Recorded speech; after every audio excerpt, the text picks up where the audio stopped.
Ladies and gentlemen, welcome to the first ever CWS Masquerade Brawl. We are live on pay-per-view. This is our fourth pay-per-view here at Championship Wrestling Series. And this is your opening contest. We have got 2-on-1 action as Yamamoto try to battle his way through the Grim Reapers to get his hands on their leader, Wrench M. This is Yamamoto. Yamamoto is a legend in the business, and he has been disrespected one too many times by the Grim Reapers.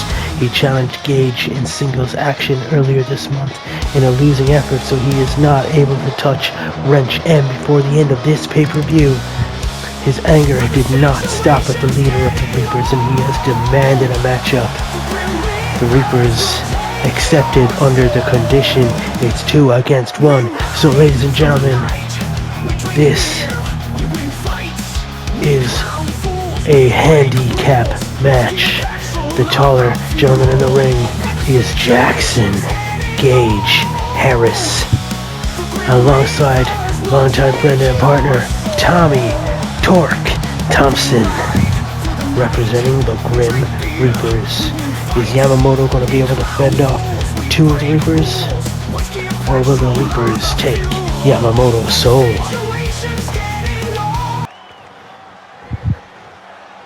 This is the first Masquerade Brawl event, and we hope you enjoy the show. The bell rings, and both men are legal in this one. Tommy Torque Thompson pumping up the crowd immediately as Yamamoto floors Gage. A big belly-to-belly suplex from Yamamoto, and Jackson Gage Harris goes to end it quickly with that kick, but misses. Yamamoto dropping Jackson Gage Harris across the top rope, and Tommy Torque Thompson distracting Yamamoto with these taunting maneuvers. Yamamoto picking Torque up now, dropped him for a suplex as Jackson Gage Harris climbs the turnbuckle and taunts the crowd. Yamamoto with the military press to Torque. No, Torque bites out of it and clubs the back of Yamamoto. He misses wildly with that kick. Jackson with the chop to Yamamoto. Torque now gets the ankle lock on Yamamoto, and the numbers come into play. Yamamoto rolls through, knocks Torque loose. Gage, though, right behind Yamamoto, picks him up, and look at this. Leg sweeping takedown. Torque now gets this ankle locked in again on the much larger man. Yamamoto has to have eyes in the back of his head. As soon as he knocks one away, the other is ready to pounce. This is how the numbers will get in the advantage of the Reapers. Yama misses that. And look at this reverse DDT. Torque taking Yamamoto down. Torque Thompson over the top rope, goes for a sunset flip. Swanton bomb type maneuver over the top rope and misses wildly. Yamamoto with the spike to Torque Thompson. That might take him out of it for a moment. Yamamoto can turn his attention to Jackson Gage Harris. Into this barricade, potentially, yes. Running and putting all his weight against Jackson Gage, trapping him up against that barricade. Torque Thompson now sneaks up behind Yamamoto after breaking that count. Referees count back to 1. Torque Thompson now unleashing fury. Yama catches the arms, headbutts Torque Thompson and throws him into the barricade. Yama back into the ring now, heading to face Jackson Gage Harris. Lock up, center of the ring.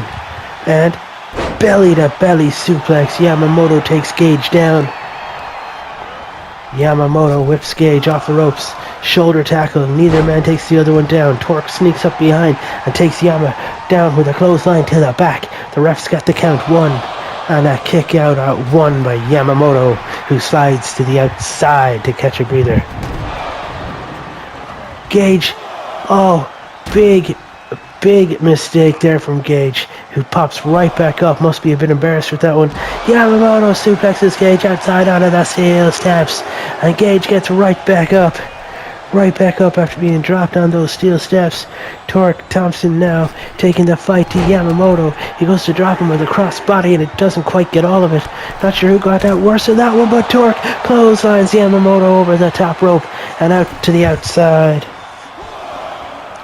And over the top rope, Jackson Gage Harris with a front flipping senton over the top. Didn't get all of it, but it was enough to take Yama down. And now Torque's in the air. Torque flies with a double axe handle, but misses. Yamamoto clubs the back of Torque and clotheslines Gage down. Yamamoto now clubbing the back of Torque, but gets caught with a DDT outside on the floor by Jackson Gage Harris. Gage back into the ring now. Torque follows him. The numbers again in their advantage. Yama enters the lion's den here. Gets punched, grappled, neck breaker. How do you fight off two men at once? There's no one in Yama's corner to save him. Whereas the Reapers can take a breather in between. Gage now clotheslines Yamamoto and takes him down. This pack, these wild dogs, stalking Yamamoto. Torque Thompson outside telling Yama to stay down as Jackson Gage Harris again front flips over the top rope out to the outside, taking him down at that diving senton splash. Yamamoto looking worse for wear here on the outside. Jackson breaks up the count, goes for that running kick again and misses the grim kick. Yamamoto clotheslines Jackson Gage Harris, follows up and clotheslines Torque. Torque fighting Yamamoto back, driving the elbow into the face. Torque and Yamamoto locked up outside and Yamamoto just launches Torque over his head. Yamamoto won't be defeated like this, but Torque takes the fight right back to him with this kicking and chopping combination. Yamamoto just tossing Torque into that barricade and unleashing a flurry of blows to Jackson Gage Harris and takes him down with that clothesline. Yamamoto going for the steps, but Torque gets back up and tosses Yamamoto into the same barricade, and the Reapers regroup in the center of the ring yet again, giving Yamamoto time outside to breathe.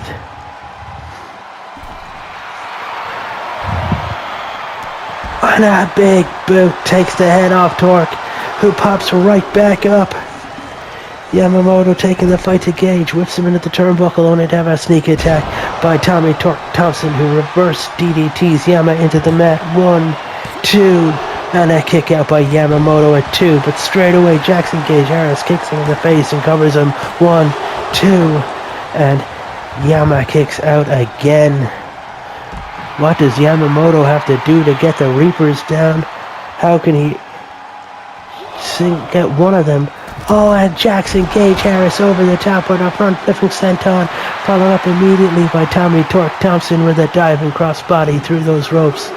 Yamamoto's got flattened twice, and yet pops right back up. It's the passion for the business, ladies and gentlemen. He wants wrenched that badly, and he just whips Torque back into the ring. Gage slides back out. Yama slides him back in.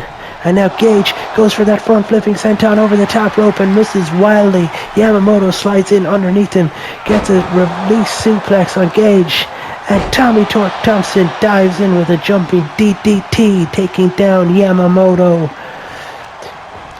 Torque now scoop slam to Yama. No, he gets out. Clothesline to the back. Jackson Gage Harris goes to stroke Yama, who reverses it, and a big Uranage from Yamamoto. Gage outside. Yama taken down with that shoulder tackle by Tommy Torque Thompson. As Torque now goes for a running knee, and it's blocked by Yamamoto. He whips Torque off the ropes. Shoulder tackle. Neither man got the best of it, but Yamamoto takes advantage with some kicks and a club and blow to the back. Gage Harris now goes for the shoulder tackle and misses. Yama's picked him up over the shoulders. He's got him over the ropes and drops him throat first across the ropes. Yamamoto turns his attention to Torque, gets him with this clothesline, takes him down. And Gage turning the tide again with some elbows to the back of Yamamoto, and again an elbow to the face. This time takes Yamamoto down. Gage goes for the cover, and yet Torque broke it up as if he's not finished with him. Gage now has him lined up for that grim kick. And Gage connects with that grim kick, and the referee counts 1, 2, 3. Torque Thompson is delighted. Gage thrilled to bits, and Yamamoto flat on his back as the Grim Reapers celebrate their victory here tonight. What does this mean for Yamamoto? How will he get to wrench? How will the Reapers continue to interfere in Yama's plans for revenge and retribution? Ladies and gentlemen, this is the Masquerade Brawl. This is Championship Wrestling Series. Thank you for joining us. Like, subscribe, follow, come back for part 2 as the Masquerade Brawl continues.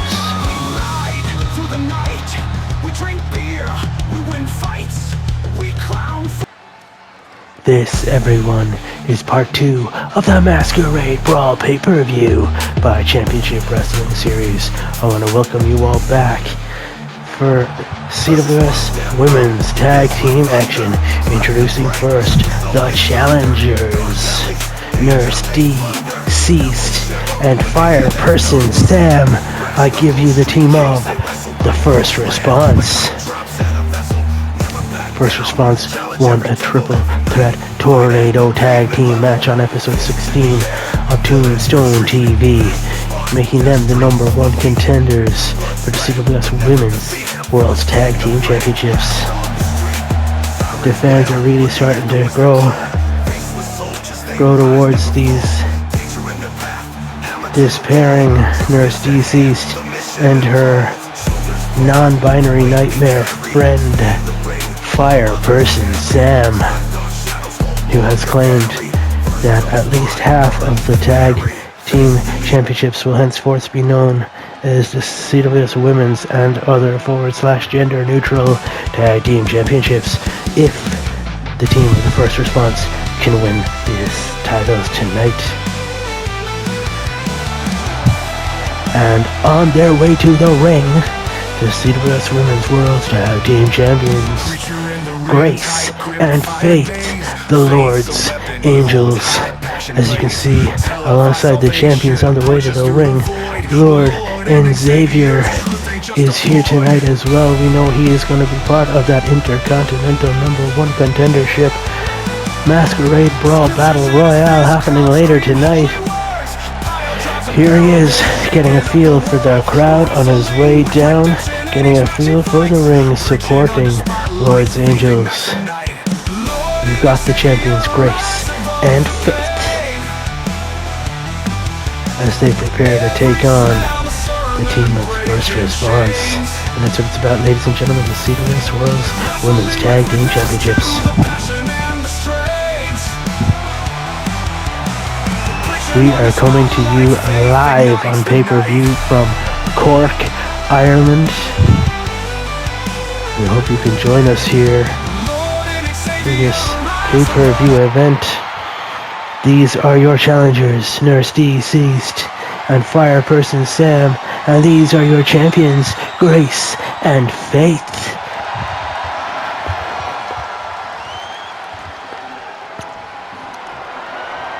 Faith and Grace are the first tag team champions here at CWS. Will they be the only champions here at CWS by the end of the night? Or will they be a footnote in the histories of these championship titles? It looks like Deceased and Grace are here to start this thing off. Oh, D with the kick straight across the back of Grace. All in black, Faith in silver and white. They're like the angel and the devil of the shoulder of the Lord. D makes a tag to Fire Person Sam. Straight in and a shoulder tackle taking Grace down. Fire Person Sam now goes for Faith on the outside, who's avoiding Fire Person Sam, but not for long. Fire Person Sam dragging Faith into the ring and then turns attention back to Grace with a big gutbuster right across the front of her knee. Of their knee, my apologies. The non-binary nightmare will kick my ass for that one. Fire person Sam psyching themselves up and a double axe handle across the back of Grace. But Grace turns that thing around with a short arm clothesline. And again a shoulder tackle. Fire person Sam taking Grace down and then making the tag to Nurse Deceased, and Faith gets the tag herself. So now we've got Nurse Deceased versus Faith Angels. And Faith, it's D in the corner, whips out short clothesline, taking the head off Nurse Deceased. Look at that, driving the knee into the quad and thigh here of D. The Lord's looking on outside. Truly the Xavier of Grace and Faith. Things have slowed down here a little bit. Faith bounces the face of D off the turnbuckle and gets a tag to Grace. And this is some unique tag offense here. Look at this spike pile driver looking to crack the neck of Deceased, who somehow claws her way across the ring and gets to Fireperson Sam and makes that tag. And Fireperson Sam connects with that big boot, taking Grace down. Grace giving everything she's got to Fireperson Sam. And Fireperson Sam with a pile driver again. Fireperson Sam just dropping people on their heads and necks. Fireperson Sam with that discus punch taking Grace down. And slides to the outside. Grace trying to catch a breather. Fireperson Sam not giving them a chance. Dropping Grace with a running bulldog on that thin mat to the outside. Grace getting a second here to regroup, to pull herself together. Fireperson Sam straight over to Faith with a big right hand, and now taking Faith by the hair and launching them into the ring. Will this give Grace the distraction to sneak up on Fireperson Sam? Fireperson Sam's taking on all comers here. Look, goes for the shoulder tackle. Neither person comes off better of it. Grace goes for the high knees in the corner. Fireperson Sam winds up and an uppercut punch takes Grace down. Fireperson Sam into the cover, looking to win the CWS Women's Other and Gender Neutral Tag Team Championship, but it's broken up by Faith. Nurse Deceased now in talking trash to Faith as Fireperson Sam takes the fight to Grace with a suplex, dropping Grace on her back and again goes for the cover. Faith in to break it up before the count of one. Fireperson Sam taking the fight to Grace. These punches in the corner, gut punches and a punch to the face, and just tossing Grace around the ring. Fireperson Sam now raking at the eyes, and look at that, just picking Grace up and dropping Grace back down, using gravity and her own body weight against her now. Fireperson Sam, military press style. Grace over the head, doing push-ups just to prove that they can. Whipping the hand off the ring and now going for a cover. 1, 2, and Faith dives in to break up the count, to answer Grace's prayers and to retain the CWS Women's Tag Team Championships. Grace on the wrong part of town here as Fireperson Sam takes the fight to Grace outside on the floor, and it's a belly-to-belly suplex to the champion. Fireperson Sam in total control, and Grace answers back with a kick to the face. Fireperson Sam answers with a knee to the face of their own and a scoop slam. Outside, a scooping power slam. Fireperson Sam showing off the big guns. Striking the poses here on the outside. The referees count up to 7. Fireperson Sam would want to get the champ back in the ring. You can't win the titles on count out. Fireperson Sam slides back into the ring, breaking the count at 8. Grace unable to get to her sister in the corner. Fireperson Sam makes the tag to Nurse Deceased. And a kick to the gut. A kick back. Nurse Deceased whips Grace into that far turnbuckle and a spear in the corner, followed up by kicks to the gut. Grace is going to struggle to get out of this one with a scoop up and a backbreaker. And another backbreaker to Nurse Deceased. Grace may have found all the energy she needs to get the tag to her sister, Faith, who's the fresher woman in all of this. Nurse Deceased whips Faith off the ropes and meets her with a knee to the gut. Deceased now over and tags in Fireperson Sam. We've got Fireperson Sam whipping Faith now off the ropes. And look at this. Just with ease, launching Faith into the air, crashing back down only to be met with fist after fist after fist. Fireperson Sam goes wildly in, hits a kick. And now Faith in control. Clothesline taking Fireperson Sam down, who no-sells it completely and gets right back up. Oh, drop down. Oh, look at this. Twisting neck breaker. Faith believes the Angel's coming back into this thing. Grace, now legal, gets that tag. Fireperson Sam ducks the grapple attempt, and Fireperson Sam gets a grapple of her own, dragging Grace to the corner of the first response. Nurse Deceased now firing back. CWS Women's Tag Championships meaning a lot to these two. Fireperson Sam dragging Grace to the center of the ring, but Grace gets right back up and whips Sam off the ropes. Drop down and a spear to Fireperson Sam by Grace Angels, who's now making her way to her corner, tags back in her sister Faith. Faith and Grace believe they can do everything with Lord and Xavier on their side. They're going to defend these titles. Fireperson Sam looking to take the championships down a peg or two, but gets met with a neck breaker. Faith now with a big suplex to Fireperson Sam. And a punching combination. Ladies and gentlemen, again, I want to thank you for joining us here at the Masquerade Brawl.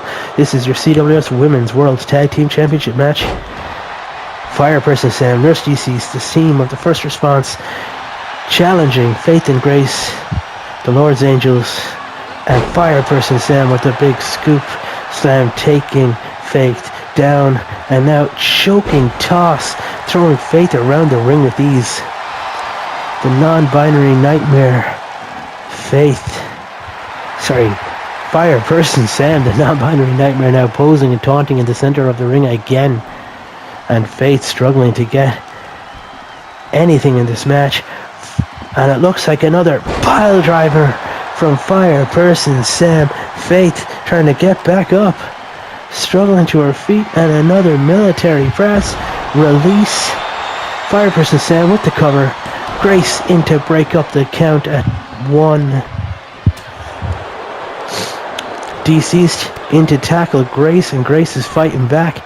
Meanwhile, Fireperson Sam getting Faith to the center of the ring, but Faith's just getting back up to her feet.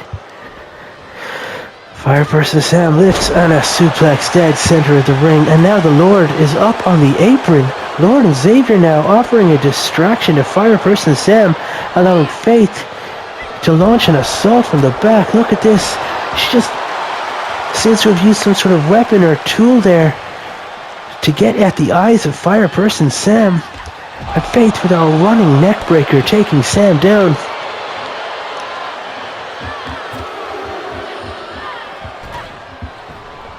Faith on the outside, taking the fight to Fireperson Sam with that snap suplex, taking Fireperson Sam down. Has Faith turned the momentum in this one, again raking the face of Fireperson Sam. I don't know, did the Lord slip her some sort of tool or implement there? She seems to be going back after the face.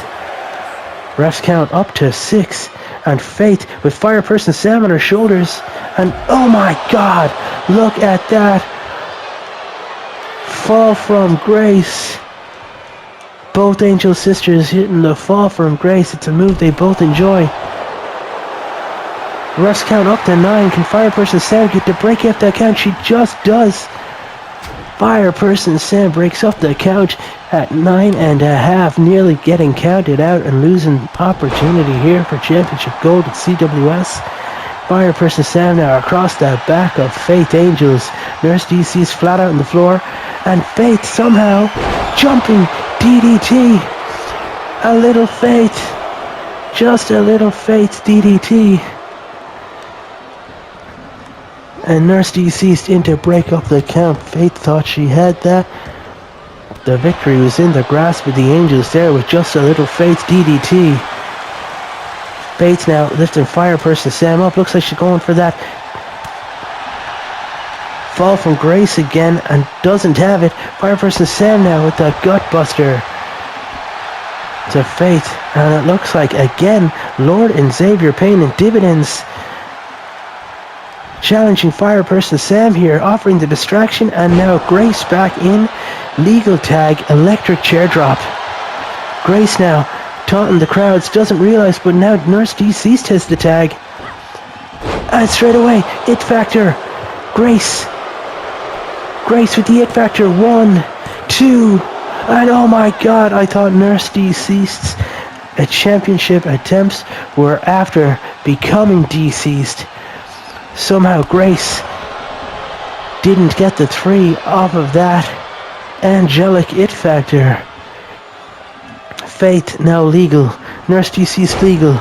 D with a very slow but effective clothesline. Taking Faith down. Whips Faith into that turnbuckle. And an elbow to the face of Faith. Stomp in the corner. Nurse Deceased unlocking a bit of a vicious streak here, choking Faith in the corner.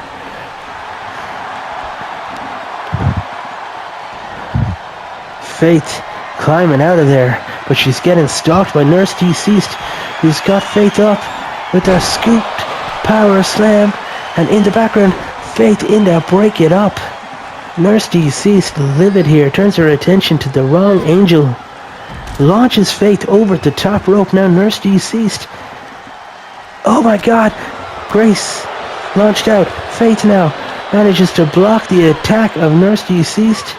Faith got Nurse over the top rope, but Nurse Deceased is fighting her way back in with a series of elbows. Eats a right hand. Answers back with an elbow of her own. And oh my god, look at that. Looked like it was a neckbreaker attempt to turn into a clubbing blow across the chest and knock Faith down. And now Nurse Deceased tags in the non-binary nightmare, Fireperson Sam, who is rolled up quickly. 1, 2. Oh, and Nurse Deceased gets in to break up that count at 2. I don't think Fireperson Sam is going to kick out of that one. We've got a bit of a crotch buster here. Faith now. Oh, and a back suplex to Nurse Deceased, and gets clotheslined over the top rope by Fireperson Sam for her troubles. Legal combatants here are Fireperson Sam and Faith Angels. Fireperson Sam now out on the floor, taking the fight to Faith. Stomp across the face as the Lord watches on. The Lord watches everything when it comes to Faith and Grace. Dragon screw leg lock takedown. Faith with a big right hand. And a back suplex outside on the floor. Fireperson Sam clipped their head on the way down. And Faith, another crotch buster. Nothing angelic about that, or that knee across the face of Fireperson Sam. Refs count up to 7. 2 legal combatants on the outside. Fireperson Sam gets back into the ring at 8. Faith could just take... Oh, Fireperson Sam attacking Grace on the apron. Where did that chair come from? Fireperson Sam takes Faith down with a clothesline, but there's no one for Faith to tag. Fireperson Sam makes the tag to Nurse Deceased, who's now legal. And rugby style takedown to Faith Angels. Nurse Deceased is looking to finish this thing off, stalking Faith Angels.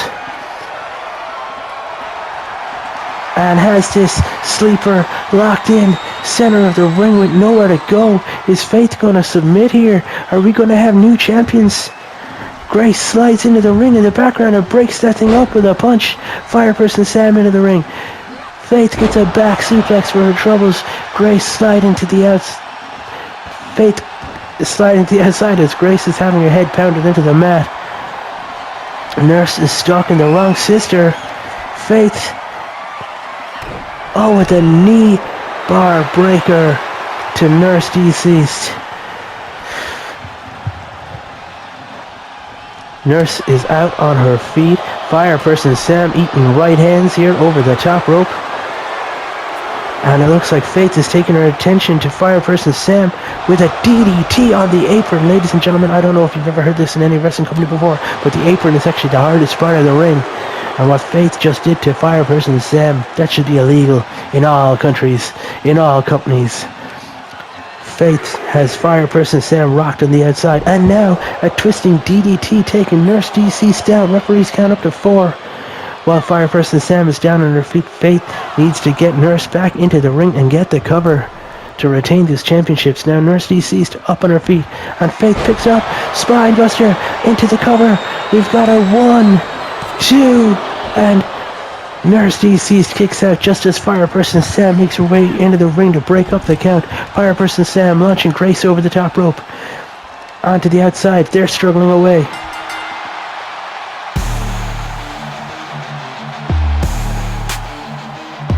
And oh my god, ladies and gentlemen, it appears that Lord and Xavier laid hands on Fireperson Sam. If you want to get gender neutral, you're going to eat a right hand. Lord and Xavier has cost his team the match, but they have retained their championships. Your winners, but not new champions. I'm surprised by this one, but it's the team of the first response. But you're still your CWS Women's World Tag Team Champions. By a DQ loss, the Lord's Angels, Grace and Faith are still your champs. What a surprising end to this. Definitely not the end of this one, because that was...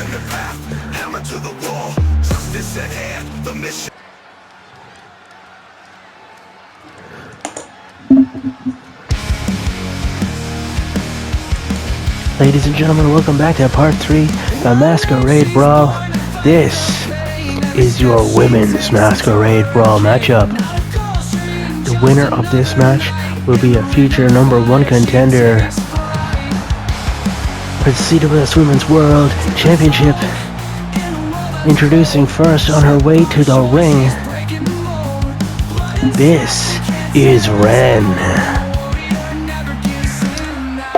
Ren told me earlier today that she is miserable apart from when she is punching people in the head. She has an interest in all things grunge, rock, and emo. And she wants everyone to be as miserable as she is. So Ren is here to cause harm in this women's division. Are we looking at our new #1 contender here for the Women's Championship?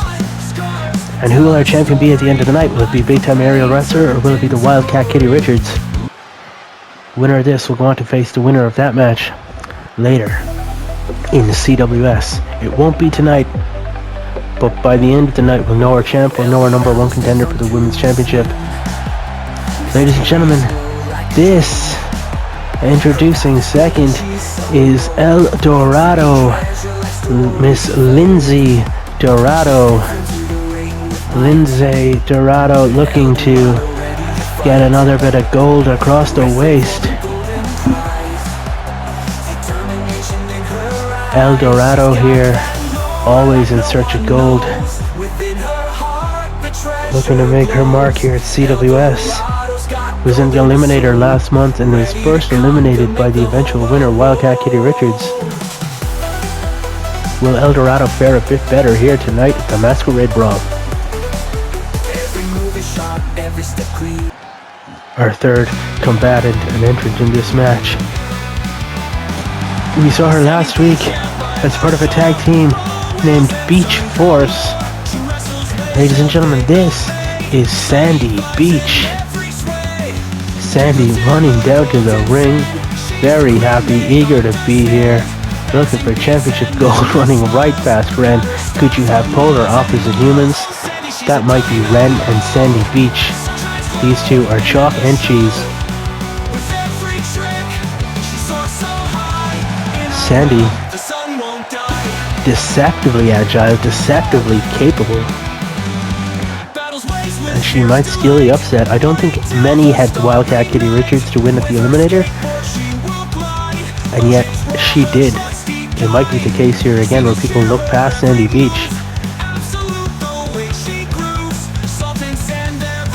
Our fourth entrant in the Masquerade Brawl Battle Royale, as Sandy Beach prepares herself. Hush falls about the crowd, and here we go. It's Sandy's own tag partner. Ladies and gentlemen, this real-life superhero, this is Gale Force. And will Gale Force wins tonight? Ha ha ha. Gale Force wants to bring the storm. Gale Force looking for singles gold. The team of Beach Force are brand new. They've only had one match together. They are a registered team. They might continue to team, but they also have interests as singles competitors, so we will see. Will they lay hands on each other tonight, or will they team up? Will everyone else team up against them? Possibilities are pretty much endless here at CWS as we await the next entrant in the Battle Royal, the Masquerade Brawl. This is what we've been building to for the past month, folks. Here we are on pay-per-view. I am Bullet Von Awesome. I am your host. Thank you for joining us. Like, subscribe, leave a comment below. Let us know what you think of the Masquerade Brawl. And here we go. This is a fan favorite. They might not like her, but they expect her to do well. Ladies and gentlemen, this is the tag team partner of our champion, big time aerial wrestler. This is Sue Plex. These two used to tag on the Independents together. They've yet to tag in CWS, but that's because Ariel has had such a successful individual career. But I know that upon entering the company, these two did have their eyes set on gold, be that singles. As you can see, the champ and potential #1 contender here almost won the Eliminator last month, but they have also had their eyes set on Faith and Grace's tag championships. We saw them retain those tonight earlier via disqualification when Lord and Xavier laid hands on Fire Person Sam. Not sure what management will say about that. We'll see more of Lord and Xavier tonight as he's in the men's Masquerade Brawl Battle Royal. Will that come into play? Will there be any impact? What will Lock and Load, good friends of First Response, how will they feel about Lord and Xavier getting involved and laying hands on Fire Person Sam? A lot can happen here in CWS. Suplex readies herself for the next entrant, and ladies and gentlemen, here she is. This is Jazz Dancer. A lot of people's favorite to win this thing tonight. Jazz Dancer alongside her sister Private Dancer went to the Eliminator to face the Lord's Angels last month, and they were unsuccessful in their attempt at those championships. They then proceeded to enter that Tornado Triple Threat Tag match last week on Tombstone TV, and they were unsuccessful in that, but did have a fantastic showing for themselves. So this is Jazz getting an opportunity at singles gold.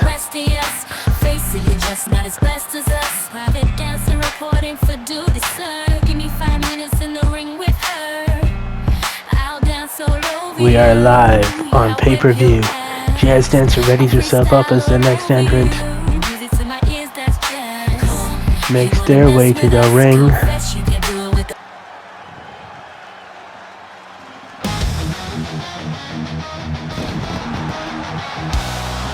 Ladies and gentlemen, it's Ratchet Riley Rose. Ratchet Riley Rose making her way to the ring here, looking fierce as ever. The only fully patched in member of the Grim Reapers that is a woman. She is the only female Grim Reaper. We saw Tommy Torque Thompson and Jackson Gage Harris team up against Yamamoto in our opening bout tonight. And they were successful in that one. Will Ratchet Riley Rose be successful in her match tonight too? Will Wrench be smiling as the Grim Reapers stand tall at the end of the night? Or will Ratchet Riley Rose fall in the Masquerade Brawl?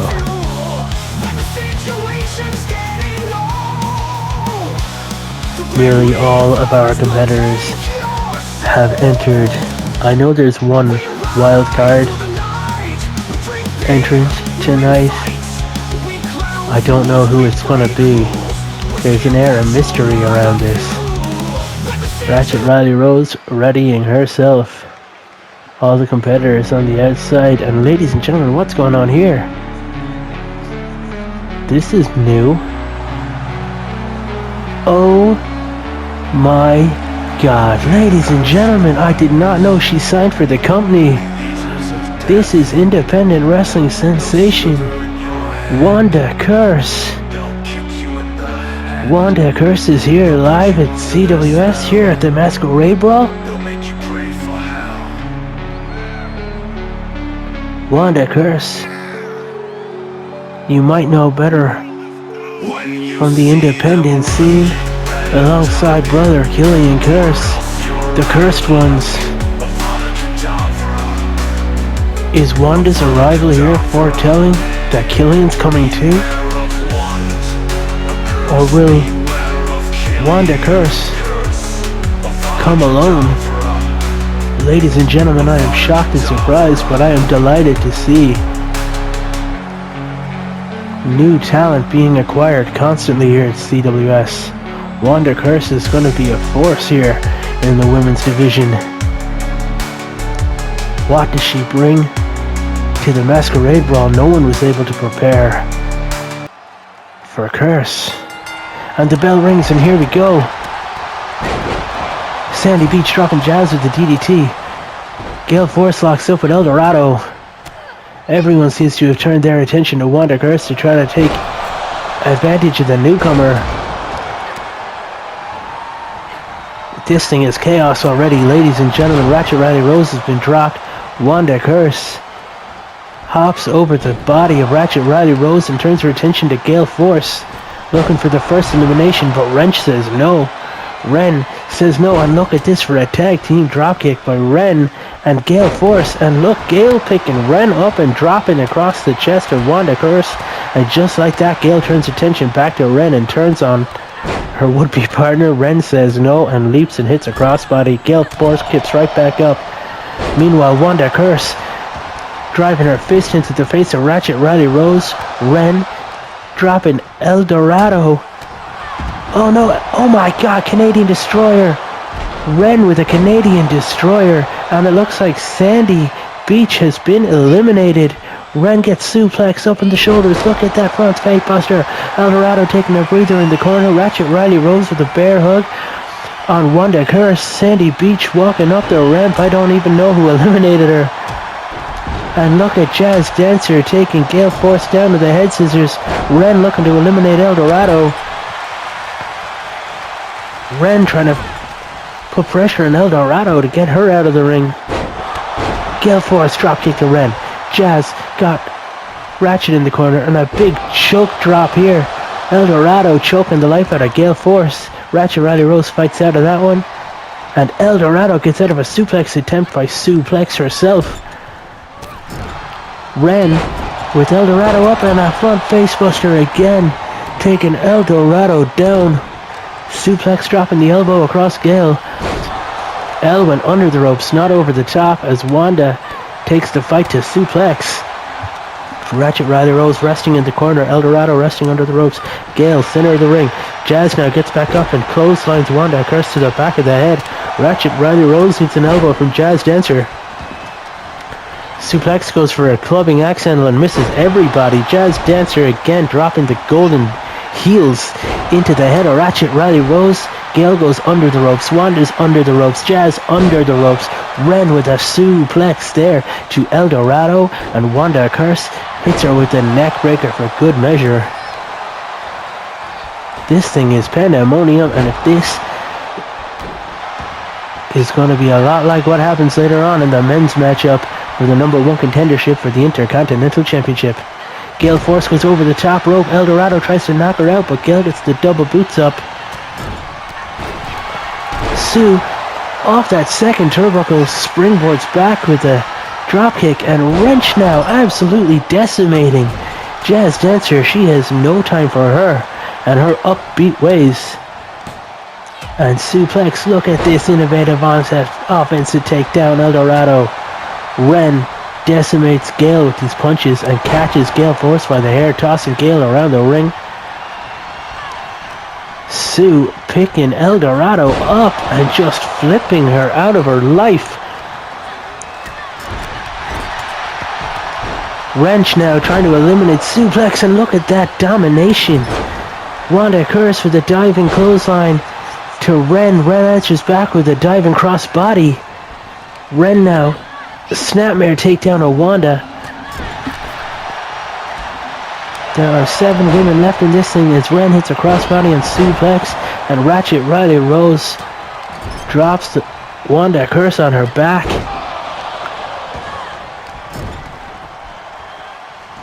Ren taking Gale over to the ropes. Scoops Gale up and is trying to eliminate Gale Force.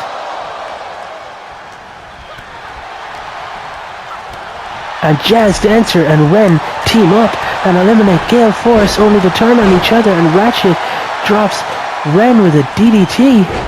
Jazz knocks Ratchet with a clothesline, and suplex flips the life out of Wanda Curse. Welcome to CWS Wanda. Ratchet now. Oh, looked like she had a scoop slam on El Dorado, who got a DDT out of it instead. El Dorado hits Wanda Curse with a clothesline.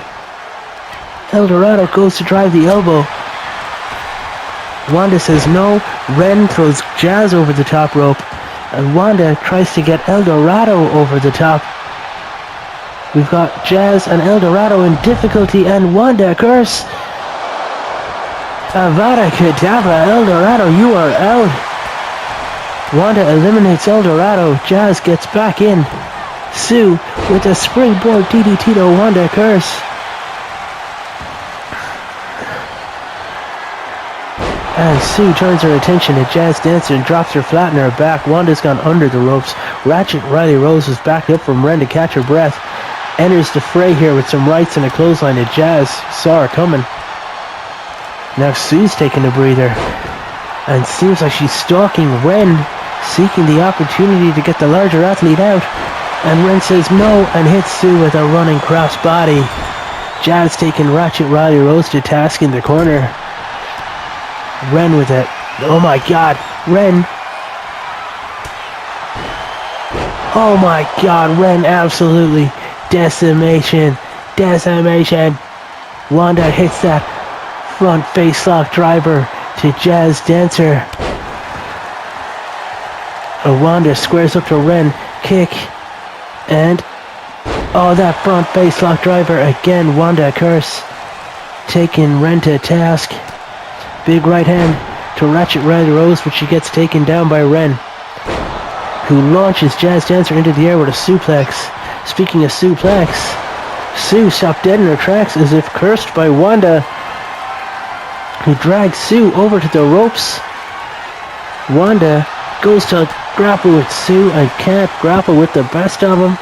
Look at Ratchet Riley Rose picking Jazz up, does a squatting suplex.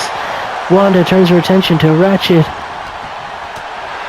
This thing is crazy. Ladies and gentlemen, Ren dropping Ratchet Riley Rose over the top rope.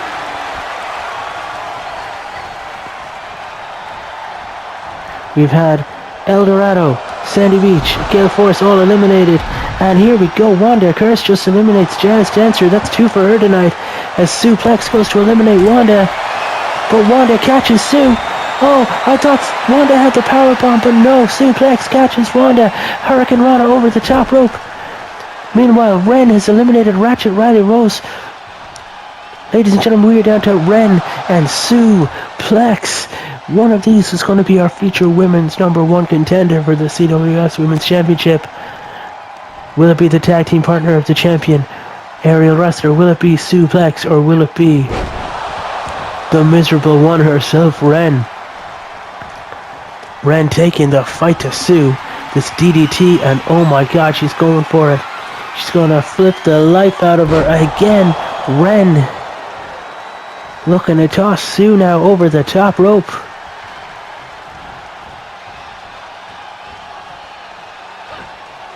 And Ren gets Sue over the top, and there we go, folks. Sue fighting for her life, but Ren flips her over. Ladies and gentlemen, your winner and #1 contender for the CWS Women's World Championship after the Masquerade Brawl. This is Ren. She is not to be trifled with. She is here to make your life as miserable as she feels. The only joy she feels is wrecking fools, and she did that tonight. Ren was the first one into the ring, and she'll be the last one to leave it. Your #1 contender for CWS Women's World Championship, Ren. Ladies and gentlemen, welcome back to the Masquerade Brawl. This is part 4, and this matchup is a men's tag team match, and it is scheduled for one fall, and it is for your CWS World's Tag Team Championships.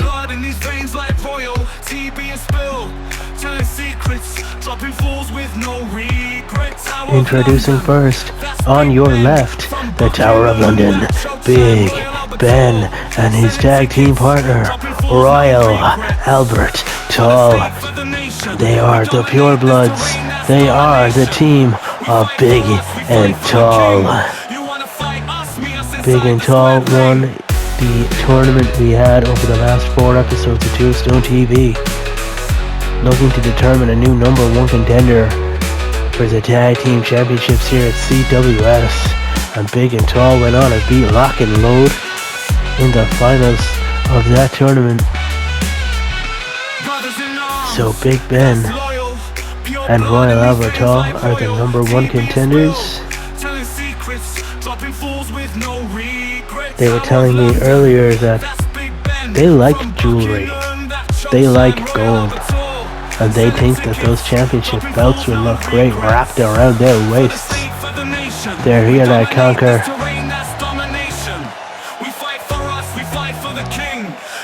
And the next thing for them to conquer is the tag division, and they will do that by defeating the champions and claiming the championships as their own. Royal Albert Hall and the Tower of London, Big Ben, preparing themselves for what's going to be a hostile crowd and a fantastic matchup. Probably the hardest match they've had in the history of CWS. How are they going to prepare for Daryl and Merle, though Walker is undead? The lights are on bright.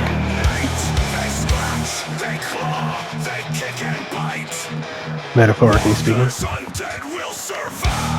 The lights have actually dimmed. As the crowd prepares themselves, and here we go, the champions. On your left is Daryl Walker, and on your right is his brother Merle. We haven't seen Daryl and Merle in quite a while. Don't think we've even seen them on Tombstone TV this month. Their last outing was against Bad Manners at the Eliminator pay-per-view, where they successfully defended their championships. It was the first successful championship tag defense in CWS history. Every other team who had defended their championships lost, and we had new champions each time. Will that streak continue, or will the titles go back to their old ways? As we have the team of Big and Tall versus Walker's Undead for CWS Tag Gold. Merle telling Daryl, you better not screw this up.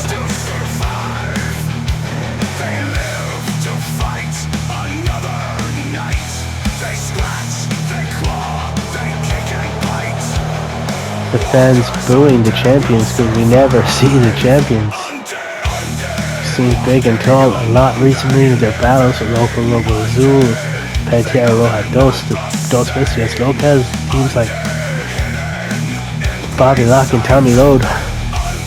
And now we get to see them compete for the CWS Tag Team Championships of the World.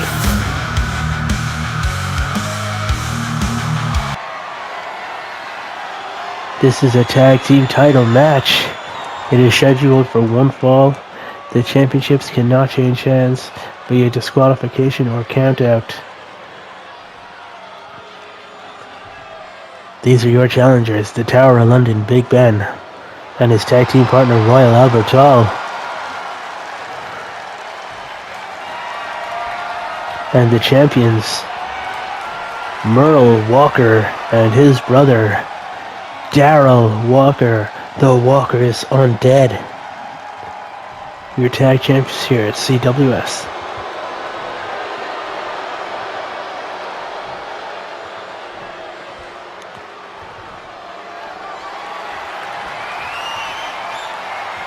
The referee takes the titles and shows the crowd that this is a championship match. Raises those belts above her head. Big Ben taking it all in. Looks like Merle's going to start this one off. The referee rings the bell and that's it. We're off. Big right hand from Big Ben. He takes Merle by the wrist, lifting Merle into the air easily 15, 16 feet up. Just releases him. Merle has not been in the ring with anybody like Big Ben and Royal Albert Hall. This is a big meaty team. And Big Ben dropping the knee across the leg of Merle Walker. Big Ben seems to be focusing all his attention on this leg again and again, just dropping the knee into the leg of Merle Walker. I wonder, is this a tactic that they discussed before the match? Now Big Ben makes a tag to Royal Albert Hall, which gives Merle enough time to bulk up, but no, Royal Albert Hall just able to shove him off, and look at this for a capture suplex. Royal Albert Hall maybe seizing a little opportunity here. Look, driving the arm and face of Merle into that mat and wrenching on this arm. Maybe the Walkers need to wrestle more, because they did not seem prepared for this matchup at all.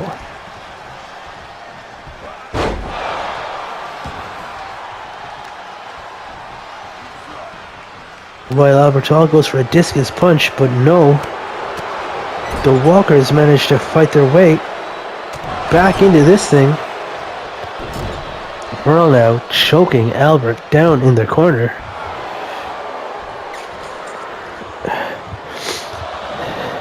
Merle now going for a cover. I don't believe he thinks he's going to win this. I think this is more just testing out to see where his opponent is and making him expend a bit of wind. But this is shoot combat, ladies and gentlemen. This is not like the wrestling you're used to. The winners have not been predetermined. This is actual combat. We do not know who's going to win the matches heading into it. Not like some other wrestling companies you might watch. This is simulated shoot combat. Big Ben showing his personality off, gets to the outside and runs up, takes Daryl up onto his shoulders. And look at this military press, just lets Daryl go. I'm not used to seeing Daryl get manhandled like this. But Big Ben makes Daryl look like a boy. Big Ben turning his attention now to Merle Walker on the outside, and Merle drives the elbow to the face of Big Ben. Daryl now turning his attention to Royal Albert Hall. And a military press again. Look at this over his head. Merle released. Daryl taking the fight to Royal Albert Hall. I believe he dropped him across the apron, and I don't know if you've ever heard this before in any wrestling company, folks, but the apron's actually the hardest part of the ring. Big Ben with Daryl up in a bear hug, and Daryl struggling to fight his way out of it. Look at him trying to drive the elbows into the neck of Big Ben, and he claps his ears.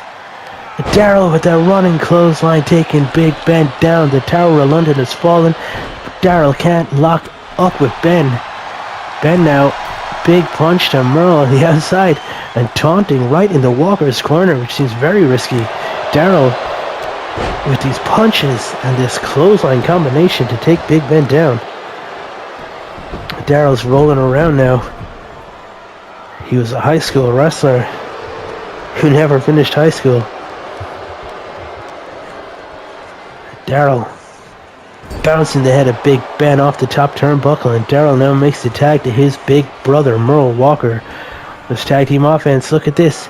Oh my god. Just launching the Tower of London into the air. Usually you see Big Ben launch others, but this time Ben got launched. I want to thank you for joining us here at CWS. As Big Ben lifts Merle up for a spike pile driver, somehow busting the man open to the center of the ring. The Walkers tasting blood. Big Ben's going for a choke slam, but Merle manages to fight out of it. Neither man can gain advantage right now. Ben grabs Merle by the hair, but Merle fights out of that too. Merle, enraged by his own blood, takes Ben down with a spear. Royal Albert Hall is calling for the tag, but Merle won't let Ben get to the corner. It's as if he's been enraged by the sight of his own blood. Maybe he can smell the blood in the air as he locks in this sleeper, and Big Ben is fading. Champ's looking to retain here, but Ben fights out with an elbow. Ben locks up, whips Merle off the ropes. Ben goes to grab him, and Merle somehow evades it. Ben catches Merle, throws him against the ropes, and makes him eat a right hand. Ben now wraps the arm of Merle over the ropes and leverages that arm. Merle kicking Ben into the corner, and a big, oh my god, look at that side suplex. Merle got Ben into the air. And Ben now with a quick roll-up. This might be it. Royal Albert Hall's trying to get into the ring. The referee caught him. Ben couldn't get the pinfall. This is still a new team, ladies and gentlemen. They've only been teaming for about 2 months here, and it shows the inexperience of the team. As Ben gets a stunner over the top rope, launches Daryl to the outside, and Ben now makes the tag to Royal Albert Hall. Refs count up to 3. Merle makes his way back into the ring and eats a running elbow to the face.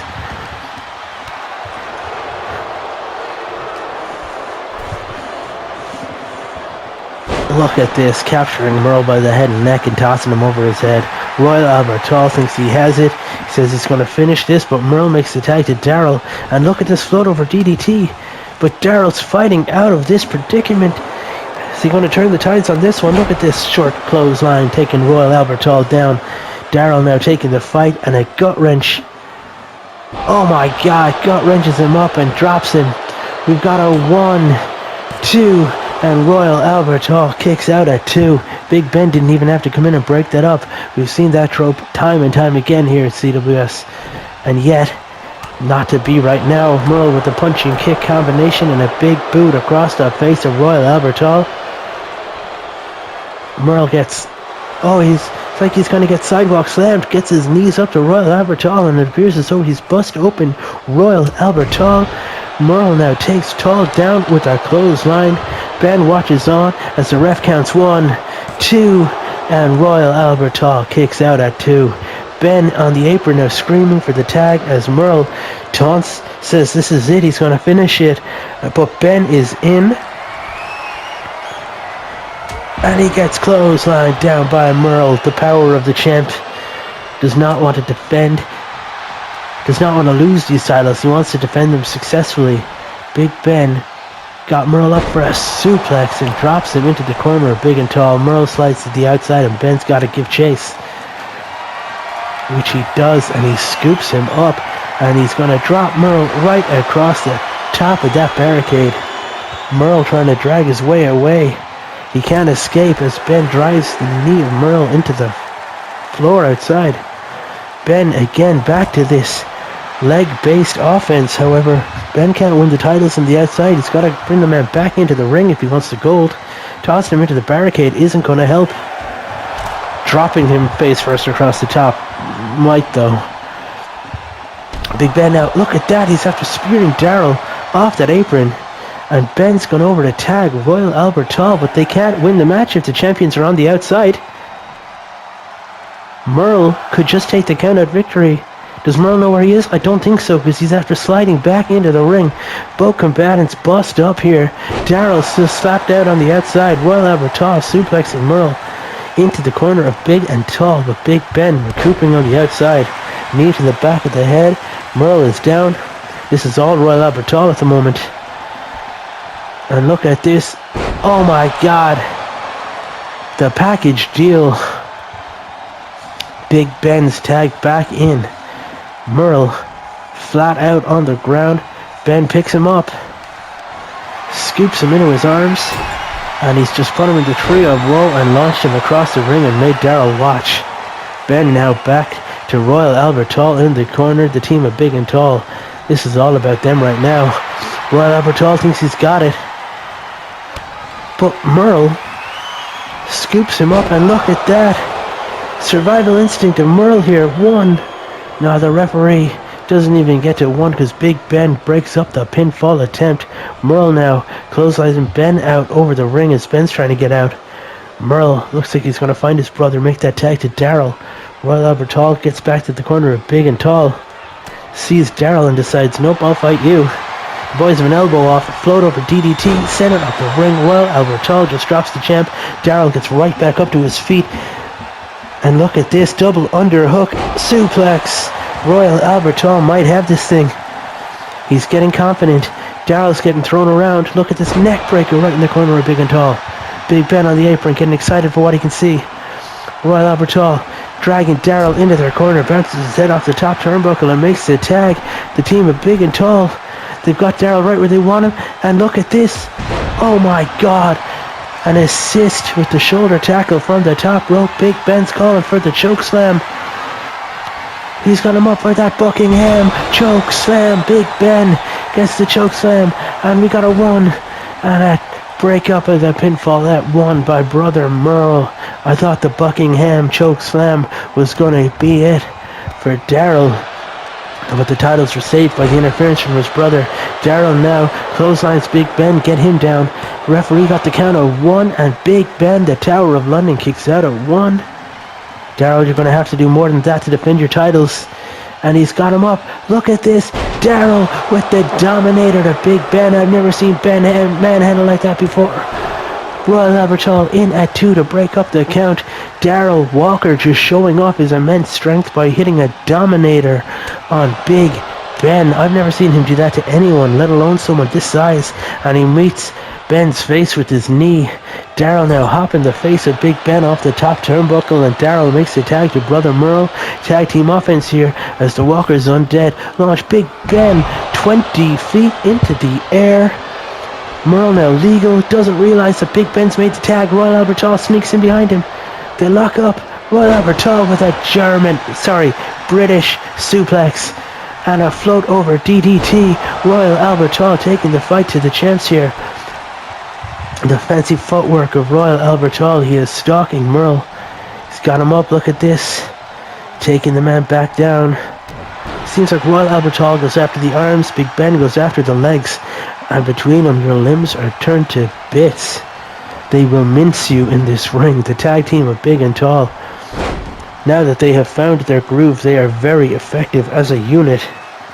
Look at this arm bar in the center of the ring. Royal Albert Hall dragging the champ to the center of the ring so that he can't get to the ropes. Oh, it took too long. Merle gets out of it. 2 feet across the chest, pushes him away, punch to the mush, and a big boot. Merle takes Royal Albert Hall down, now driving his knee into the leg. He's got a leg bar locked in the corner of Big and Tall. He's left him there.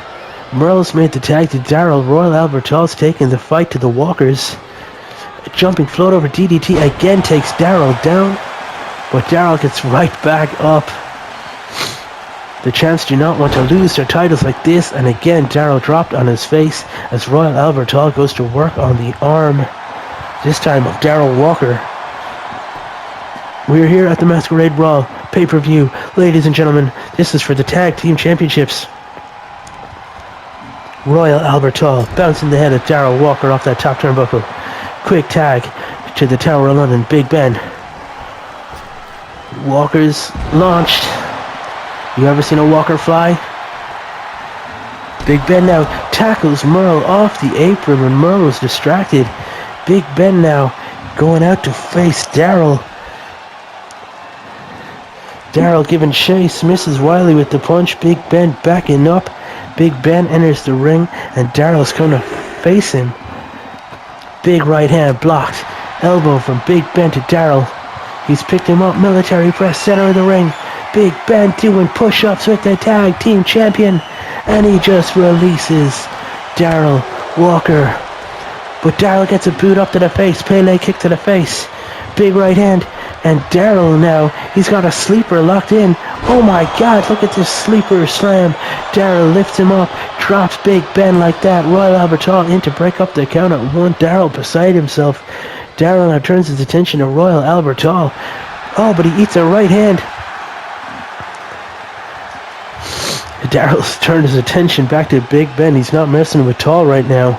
But this is like a rock and a hard place. Which one of these big bastards do you want to fight?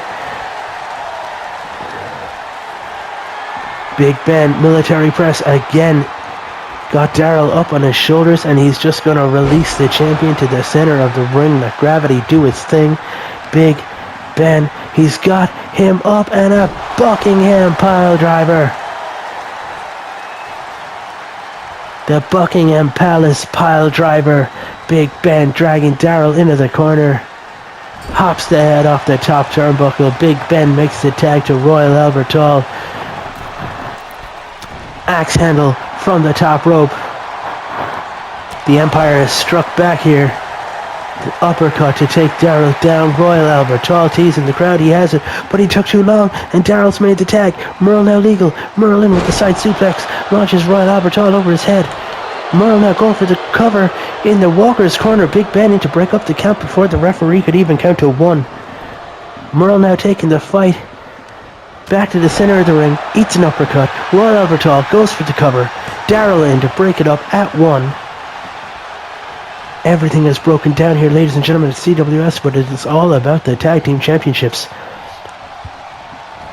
Royal Albert Hall taking Merle down. Stomp across the back of the arm. Stomp across the face. Royal Albert Hall goes to pick him up, but look at this dragon. Screw leg whip. Merle takes Royal Albert Hall down. The champions doing everything they can to survive in this one. Hopping the head of Royal Albert Hall off that top turnbuckle, and Merle makes the tag to Daryl. Daryl now at the top rope. They're going to use their own move against him. Launching Daryl Walker with an assisted shoulder block from the top rope to take Royal Albert Hall down. Daryl now says this is it as Royal Albert Hall rolls to the outside. Daryl with the right hand to Big Ben, and another one out on the apron. And a third punch. Daryl now out to the outside, and he's picking Ben up. Is he going to do this? He's going to do it. Oh my God, big back body drop across the apron. And ladies and gentlemen, I don't know if you've ever heard this in any wrestling or shoot combat sport before, but the apron is actually the hardest part of the ring. As Daryl has flattened both Big Ben, and now he's taking the fight to Royal Albert Hall on the outside. The referees count up already after 4. The champions might try to retain their titles by count out here. If they can prevent the legal man from entering the ring, the match should be considered a draw, and they will retain their titles. The champion's advantage here. Daryl changes his mind, it seems. He's trying to whip Royal Albert Hall back into the ring. Daryl now enters the ring himself, getting Royal Albert Hall back up to his feet, and he's dragging him back over to the Walker's corner. Bounces Royal Albert Hall's head, already bust open head off the top turnbuckle, makes the tag to Merle. Now Merle off the top with an axe handle across the arm of Royal Albert Hall. Merle now has scooped him up and dropped him again. Survival instinct. Merle in for the cover. 1. And a kick out / pin breakup from Big Ben at the count of 1. What does Merle have to do? He's got him up, and again another survival instinct. Merle now down for the cover. 1. And Big Ben breaks it up before 1. The referee's got to do something about all these interruptions. Merle makes the tag to Daryl. Daryl now legal. Daryl stalking Royal Albert Hall. Catches him by the leg and drops him knee first into that mat. Goes for the cover off of that. Big Ben in to break it up at 1. Daryl bended the arm back and stomps across the arm. Royal Albert Hall now climbs to the outside. Daryl's measured him, and look at this, a running spear through the second and third rope, and another one to Big Ben. The champs were slow to get into this thing, but now they're shaking off the ring rust. They are showing they are every bit as dominant as champs as we expected, and look at this, another spear taking Royal Albert Hall down. Daryl now makes the tag to his big brother Merle, who's now legal. Merle whips Royal Albert Hall off the ropes, and he goes for that elbow, misses wildly. Royal Albert Hall evades that, gets the float over, gets that DDT. Merle is down. Royal Albert Hall gets the float over, DDT down. He's hit him with that Royal Albert Hall DD Theater. Royal Albert Hall, big right hand, follows Merle out, and he's going to get him with this big backdrop. Oh gosh, ladies and gentlemen, I don't know if you've ever heard it, but the apron, that's actually the hardest part of the ring in all combat sports. That was a horrible move. You never see anything like that here or anywhere else in wrestling or shoot combat. Royal Albert Hall whipping Merle back into the ring. This is all about the CWS World's Tag Team Championships, ladies and gentlemen. Big Ben now legal, stalking Merle. He's readying himself. Scooped him up. One arm, and look at this. Running power slam takes Merle down. He's gone for the cover right in front of Darryl Walker. Kick out. Darryl Walker kicked that one and broke up the pinfall at 1. Big Ben stalking Merle, club and blow across the back of Merle Walker. Big Ben seems like he's dragging Merle back into that corner, hops his head off the top turnbuckle, but Merle fighting out only to eat a hand. A fist from Royal Albert Hall. Big Ben whipping Merle off the ropes, and look at that, launching him 23 feet into the air. Big Ben flattens Merle Walker. Makes the tag to Royal Albert Hall with a running snapmare over the top. Royal Albert Hall in for the cover. We've got a 1 and a break up of the pin at 1. Darryl Walker's in to break that up. Royal Albert Hall, he's done it before, but he's saying, I've got this. He's psyching up the crowd. You don't believe me?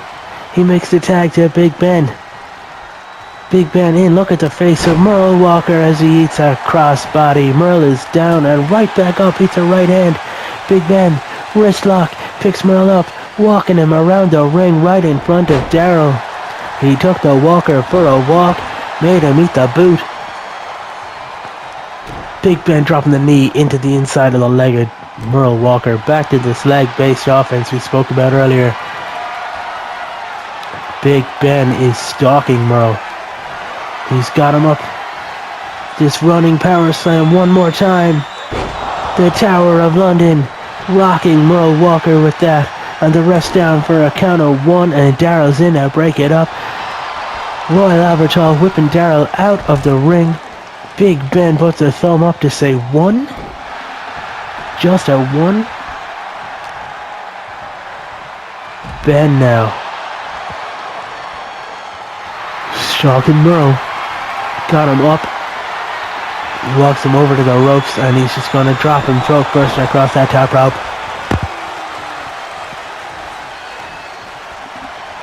Big Ben's picked him up for a pile driver.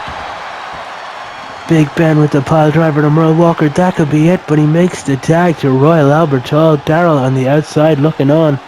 Royal Albert Hall goes dragging Merle back into the center of the ring.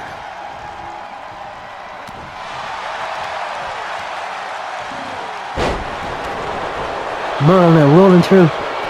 He gets the cover attempt. 1. And Big Ben, he's so tall he could jump from anywhere, and he's going to break up that pinfall.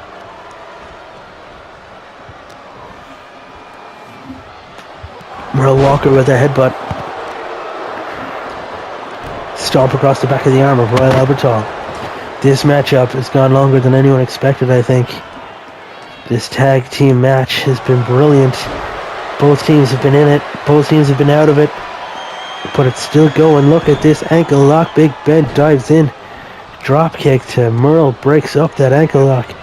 Merle tries to whip Ben out of the ring, but he can't quite control him.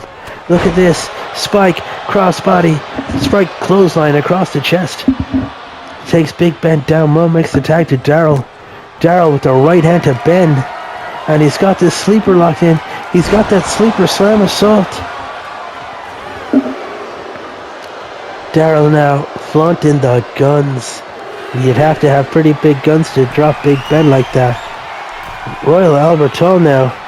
Back into the ring. You forget he was the legal man. Daryl gives him a clothesline for good measure too. Daryl goes for the right hand, while Albert Hall ducks it and answers back with a right of his own. He's got him up for that pump handle. No, my God, Daryl's after getting out at the pump handle suplex attempt. Daryl dropping the elbow across the chest of Big Ben, but again, Big Ben is not the legal man. Daryl makes the tag to Merle.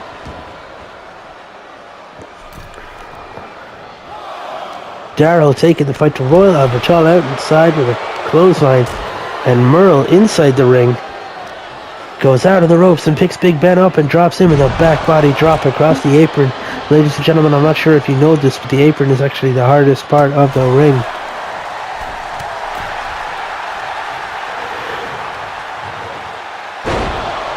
Merle with a side suplex takes Royal Albert Hall down. Merle makes the tag back to Daryl. This is all about defending their tag team championships, ladies and gentlemen. This is all about survival for the Walkers Undead. Daryl and Merle taking the fight. And look at this. He's got that sleeper slam. And Daryl got the cover. This might be it, folks. 1, 2, and a kick out somehow. Royal Albert Hall kicks out at 2 from the sleeper slam. Daryl gets him with a clothesline. Daryl makes his way back to his corner and tags in his big brother Merle. Merle, who is bust up from at least 2 locations on his face, marches back to the ring. Big chops, gut punch, and a flying knee to Royal Albert Hall. And now he's choking the life out of Royal Albert Hall.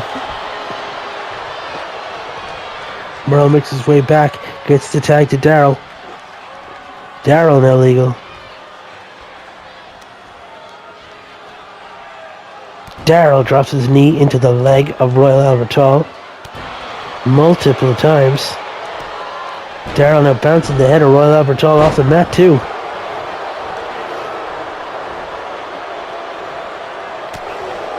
Right, left.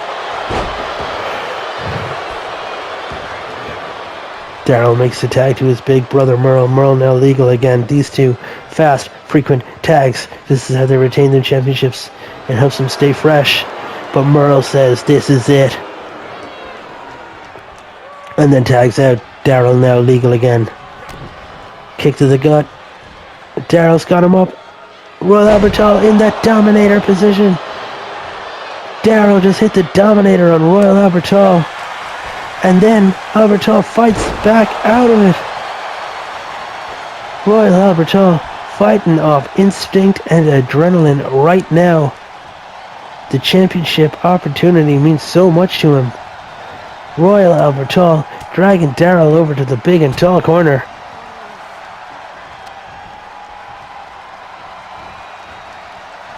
And Daryl dragging Royal Albert Hall back to the Walkers Undead's corner. There's another tag. Merle now legal. Lock up and a headbutt. Merle Walker taking Royal Albert Hall down with a headbutt. Merle is stalking Royal Albert Hall, and he's got him up. Look at that for a Uranagi. We got a 1. We don't even have a 1. The Tower of London falls down, comes crashing down across Merle and breaks up that pinfall. Merle again picking Big Ben up and dropping him back first on that apron, which is the hardest part of the ring if you don't know, ladies and gentlemen. If you don't know, now you know. Merle pumping up the crowd only to be fed booze. They don't want anything to do with him. But he's got this punch-kicking combination. And now he's taking Royal Albert Hall down in this triangle choke, but he's outside on the floor where you can't win via submission. Refs count up to 6. Royal Albert Hall trying to fight his way out of this one. Refs count now up to 7. Royal Albert Hall fighting his way out. Referees count up to 8.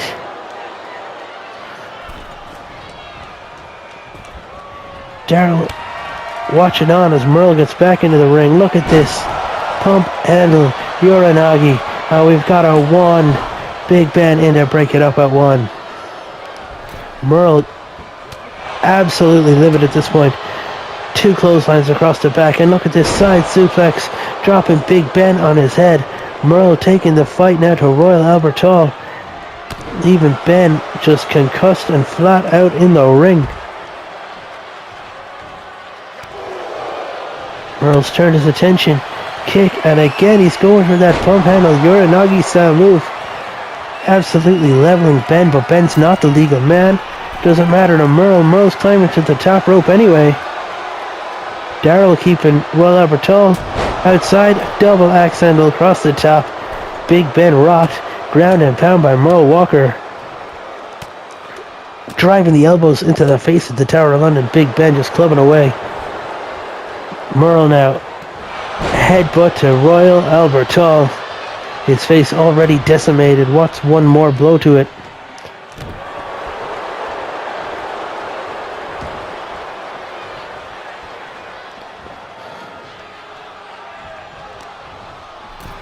Merle drags Tall into the Walkers on Dead's corner. There's a tag. Daryl now gonna fly.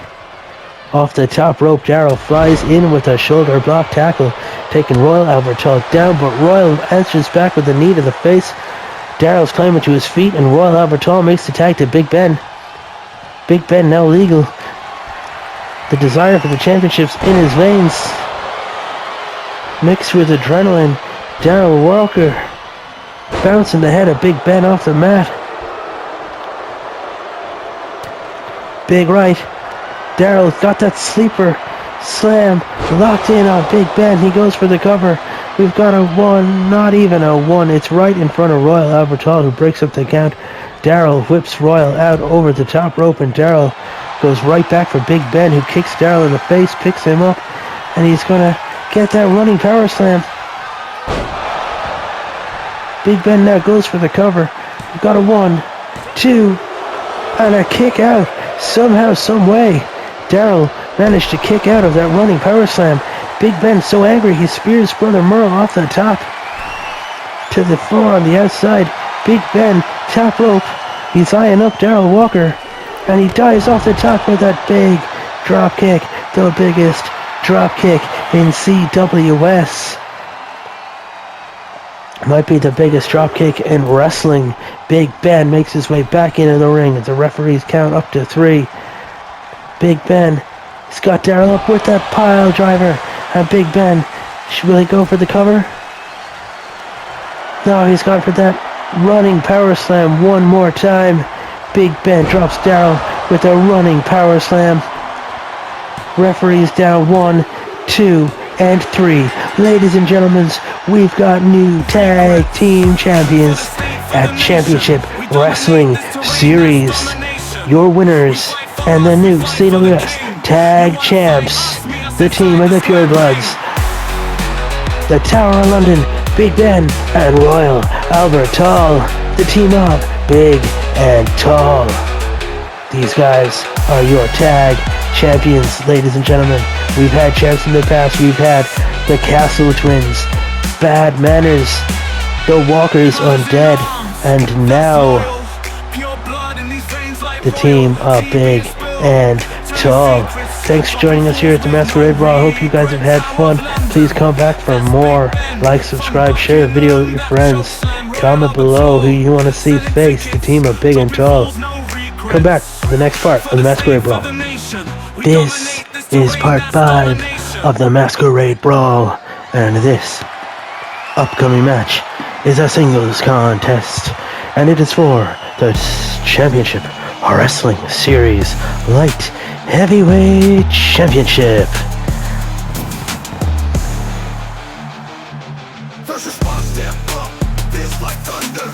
We're glad you could all join us tonight for what's sure to be an excellent contest here between the challenger, our former light heavyweight champion, a championship wrestling series.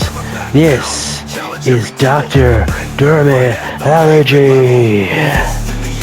Dr. Dermatology lost his championship and his undefeated streak here at CWS last month at the Eliminator pay-per-view to the number one contender, Hardy by Hardy is now the champion, and he's looking to defend his light heavyweight championship against Dr. Dermatology.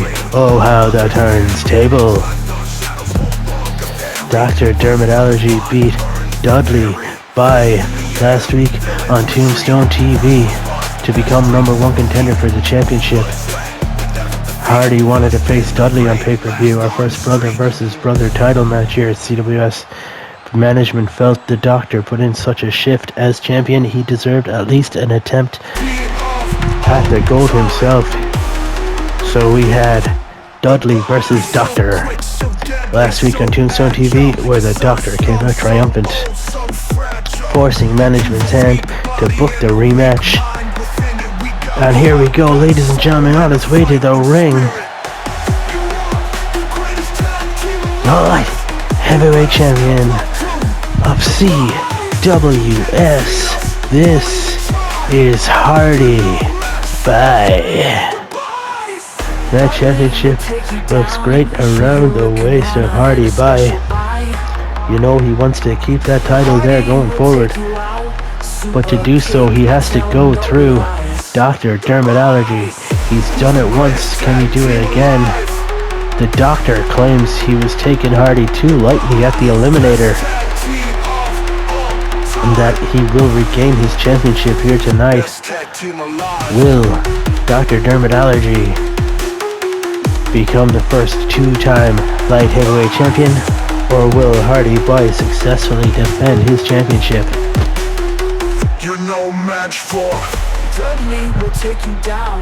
This is sure to be a cracking match. We've got speed versus precision here, and it's all for this, the CWS Light Heavyweight Championship.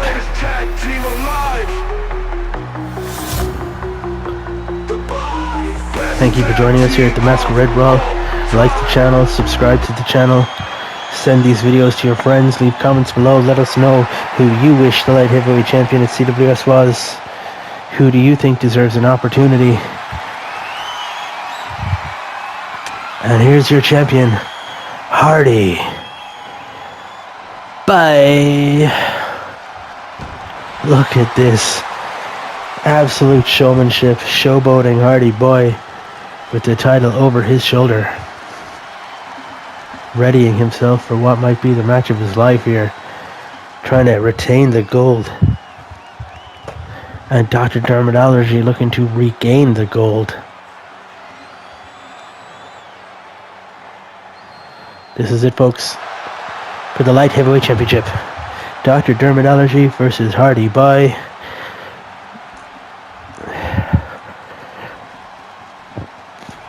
And the referee's ready. He rings the bell, and here we go. Straight away, Hurricane Rana. Hardy Boy takes the Doctor down. Look at this. Top rope acai moonsault. Hardy Boy taking Doctor down. Doctor's rocked. Doctor now going for a... Oh my gosh. With a headlock suplex, and he goes for a shotgun dropkick, misses. Hardy gets out of the way, but he couldn't get out of the way. That big right hand, the Doctor with a backbreaker to Hardy Boy. A lot of the Doctor's moves target the back, which helps with that vertebraker finish that he likes to use. He also has a few submissions that he locks in. The Doctor, he studied how to heal, so he knows how to hurt. As he's measured Hardy on the outside, and the Doctor spears him. Look at that again. Hardy falling to the ground, cracking his back off the ground, and the Doctor stomping away. Again, driving the elbow into the back of Hardy Boy, who kicks right up and whips the Doctor into that barricade. Hardy now suplex and drops the Doctor guts first across the barricade and stomps him into the side of the head with the flat of his boot. This one's kind of personal here, folks. The Doctor really wants his championship back, and Hardy's just trying to defend himself. Oh, Hardy now springboard. Goes for that Hurricane Rana. He's got it. Look at this. Head scissors airplane spin takedown that only Hardy does so well. The Doctor kicks out of that one at 1. But eats a stomp. Look at that for a small DDT.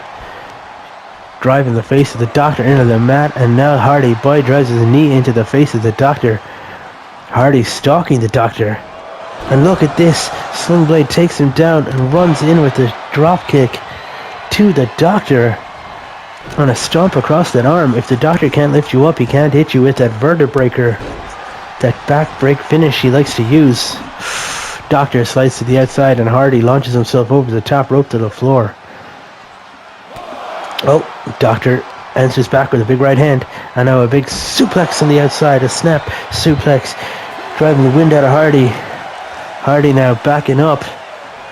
Gets back into the ring. Slingshotting himself over the top rope as the Doctor climbs back into the ring to be met with Hardy, tossing him into the corner. Doctor evades, and Hardy with the code breaker. That might be it. Hardy with the code breaker. Now he's gone for this split leg crotch assault. Hardy leaps up to the top ropes. He's doing the pew finger guns. Hardy from the top rope with a Hurricane Rana from the top, and he's rolled him up. We've got a 1, we've got a 2, and a kick out at 2 by Dr. Dermot Allergy. And a kick to the back, a big punt kick to the back. Hardy Boy kicking the Doctor into the spine and answering the Doctor with some 5 punches to the face. Doctor rolls to the outside and Hardy's winding himself up, taunting the crowd. He's going for this step up over the top somersault senton to the outside. Hardy Boy seems to have riled the Doctor up because he's right back up to his feet. Doctor gets back in at the count of 3 and gets met instantly with a leaping kick to the face. Hardy Boy stalking the Doctor, and he's leaped up. Look at this, a variation of the special boy. Hardy with this variation of the special boy. He's got 1, he's got 2, and the Doctor somehow, someway kicks out. Hardy didn't quite get all of it. He's trying to get, oh, and this time it's a running Hurricane Rana that takes the Doctor down. Hardy leaping to the top rope. He's not going to leap from this side, is he? Oh, he does. Hardy Boy goes for that bang splash, and he misses it. Doctor with a headlock suplex again, launching Hardy into the air. Hardy weakened already from leaping off that top rope into nothing, just into the void. The Doctor bouncing Hardy's face off that top turnbuckle. And Hardy reverses. Doctor spins over the top rope. Slingshot off the ropes, ducks. And look at this. Elbow to the face takes Hardy down. The Doctor going for the cover here on the champion. 1, 2. And the champ kicks out at 2. Hardy Boy still your champion. But for how long? The Doctor catching the arm and driving Hardy into the floor here. Torquing on that arm, pulling it back, wrenching it back. The Doctor now toying with his prey, it seems. Oh, and he's got him up. The Doctor's locked in that vertebreaker. Dead center of the ring. Vertebreaker to the champion. And the Doctor gets the cover. We've got a 1. We've got a 2. And oh my God, ladies and gentlemen, Hardy Boy is defiant. He's kicked out at 2 of the vertebreaker. And now he's fighting his way out of this thing. Look at this. It Factor. Hardy Boy drops Dr. Dermot Allergy with the It Factor, and here he goes, ladies and gentlemen. He's got it. He's locked in. The special boy. Hardy's got it in. 1, 2, 3. Your winner, and still the CWS Light Heavyweight Champion, Hardy Boy. What a fantastic victory here for Hardy, retaining his championship over the former champion and number 1 contender, Dr. Dermot Allergy. Hardy's going to go on to do great things here at CWS. Thank you for joining us for part 5. Come back for part 6. We have great action coming up. Please continue to watch the Masquerade Brawl. Thanks for joining us so far. Folks, this is part 6 of the Masquerade Brawl pay-per-view by Championship Wrestling Series, and this is your titular event. This is the men's Masquerade Brawl matchup. This is an 8-man over-the-top battle royale, a Masquerade Brawl, and the winner of this will be the number 1 contender for the Intercontinental Championship, and they will go on to face Fabian Nils in that following matchup. That's right, folks, back-to-back matchups for the winner of this one. Introducing first, the wrestling legend that is Carlos Reyes. Carlos, looking for championship gold here in CWS, has to work his way through these other 7 men to see if he can even get a shot. We've had 4 weeks of qualification matches across multiple tournaments here in CWS, folks. The Intercontinental Championship qualifiers were held on episodes 13 and 14 if you want to see how we got here. Ladies and gentlemen, our second entrant for the evening in the IC number 1 contenders match, this is Lord and Xavier. We saw him earlier in the evening when he escorted the Lord's Angels, Faith and Grace, to the ring for their CWS Women's Tag Team matchup. Things didn't seem to be quite going in the way of Faith and Grace, and the Lord got caught laying hands on the non-binary Nightmare Fire person Sam, resulting in a disqualification. So the winners of that match were the First Response, Nurse Deceased, and Fireperson Sam. They technically won the match, but not the titles. So your CWS Women's Tag Team Champions are still Faith and Grace, which the Lord has to be feeling pretty happy about. And if he can win the number 1 contenders match now, this Masquerade Brawl matchup, and then if he can beat Fabian Nils for the Intercontinental Championship, the Lord's Angels, the whole faction, the Lord and his Angels, will be carrying a lot of gold here in Championship Wrestling Series. More people might look to join them. The Lord is your second entrant. Praise be to the Lord. Who is the third man entering up this matchup? We know all the qualifiers. We know who's won their matches. We know the 8 men involved. But which one's coming down next? As the Lord readies himself, we prepare for beautiful Bruno Bravo.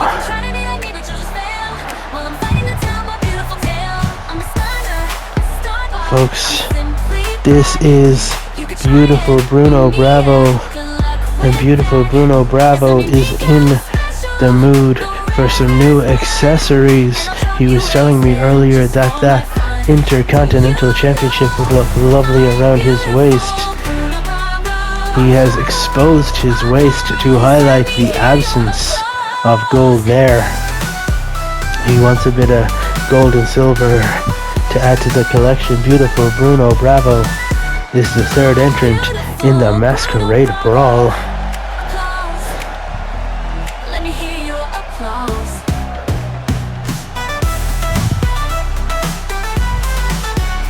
Thank you for joining us at CWS. Thank you for joining us at the Masquerade Brawl pay-per-view. This is our 4th pay-per-view. The whole backlog is up on YouTube. Everything is numbered and sequential, but again, we are episodic. You do not need to know the whole history. You can jump in at any episode. Just watch the last one. Share it to your friends. Send it to everyone you know. Comment below. Tell us what you like. Tell us what you don't like. Interact with us, we will interact back, we will tailor our business to what you want to see. And ladies and gentlemen, speaking of tailoring businesses, this is Joey Picone Jr., the leader of the Picone family business. Joey, who's normally seen with aches and pain by his side, but they have been banned from ringside for this one. No one is allowed escorts to the ring. Things going to be chaotic enough. With 8 men involved, we don't need everyone's managers, coaches, assistants out here as well. This follows standard Battle Royal rules, ladies and gentlemen. You have to go over the top rope to be eliminated. There are no pinfalls, no submissions, no knockouts in this matchup. Once all 8 men have entered the Masquerade Brawl ring, the last man standing in that ring will win, having all other opponents go over the top rope.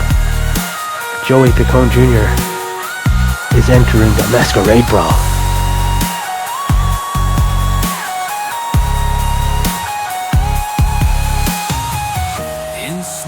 We await eagerly the next entrant here. We know it's not El Maestro.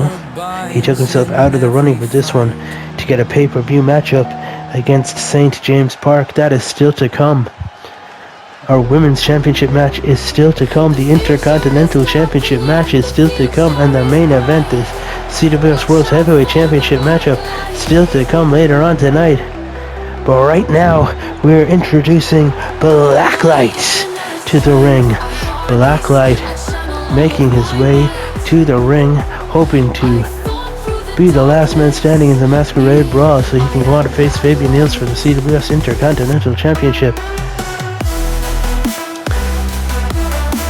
Blacklight again ready for action here. CWS. Blacklight ready for a fight.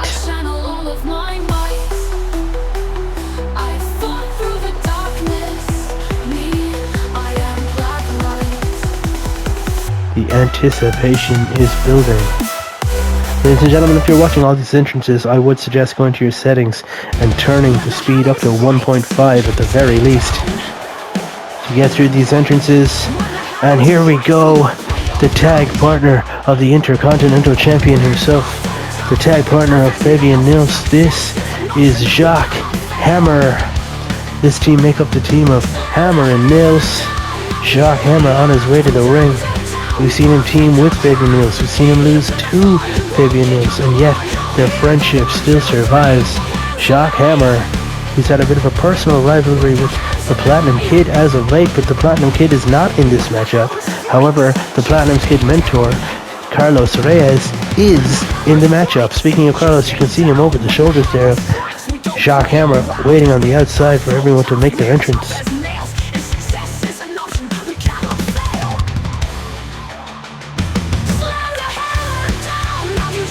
1.5 speed, folks. It's the way to go. Jacques Hammer eagerly awaiting the start of this matchup as this man, who is a favorite in a lot of people's eyes to go on and win this thing. We have seen him in tag action. We have seen him in singles action. We've seen him in contenders matches.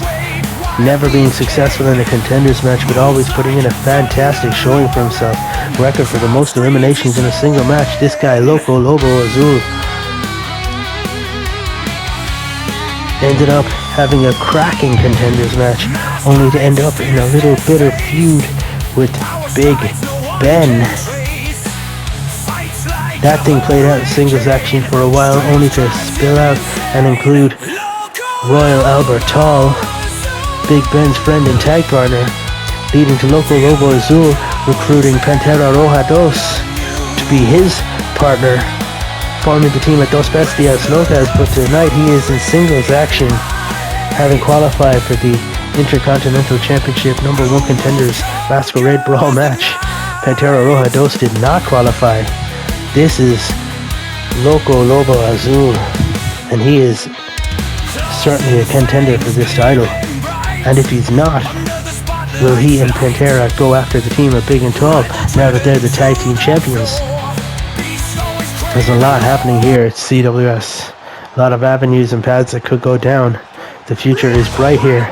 And this, ladies and gentlemen, representing the rock band Wild Tiger, this is Will Richards.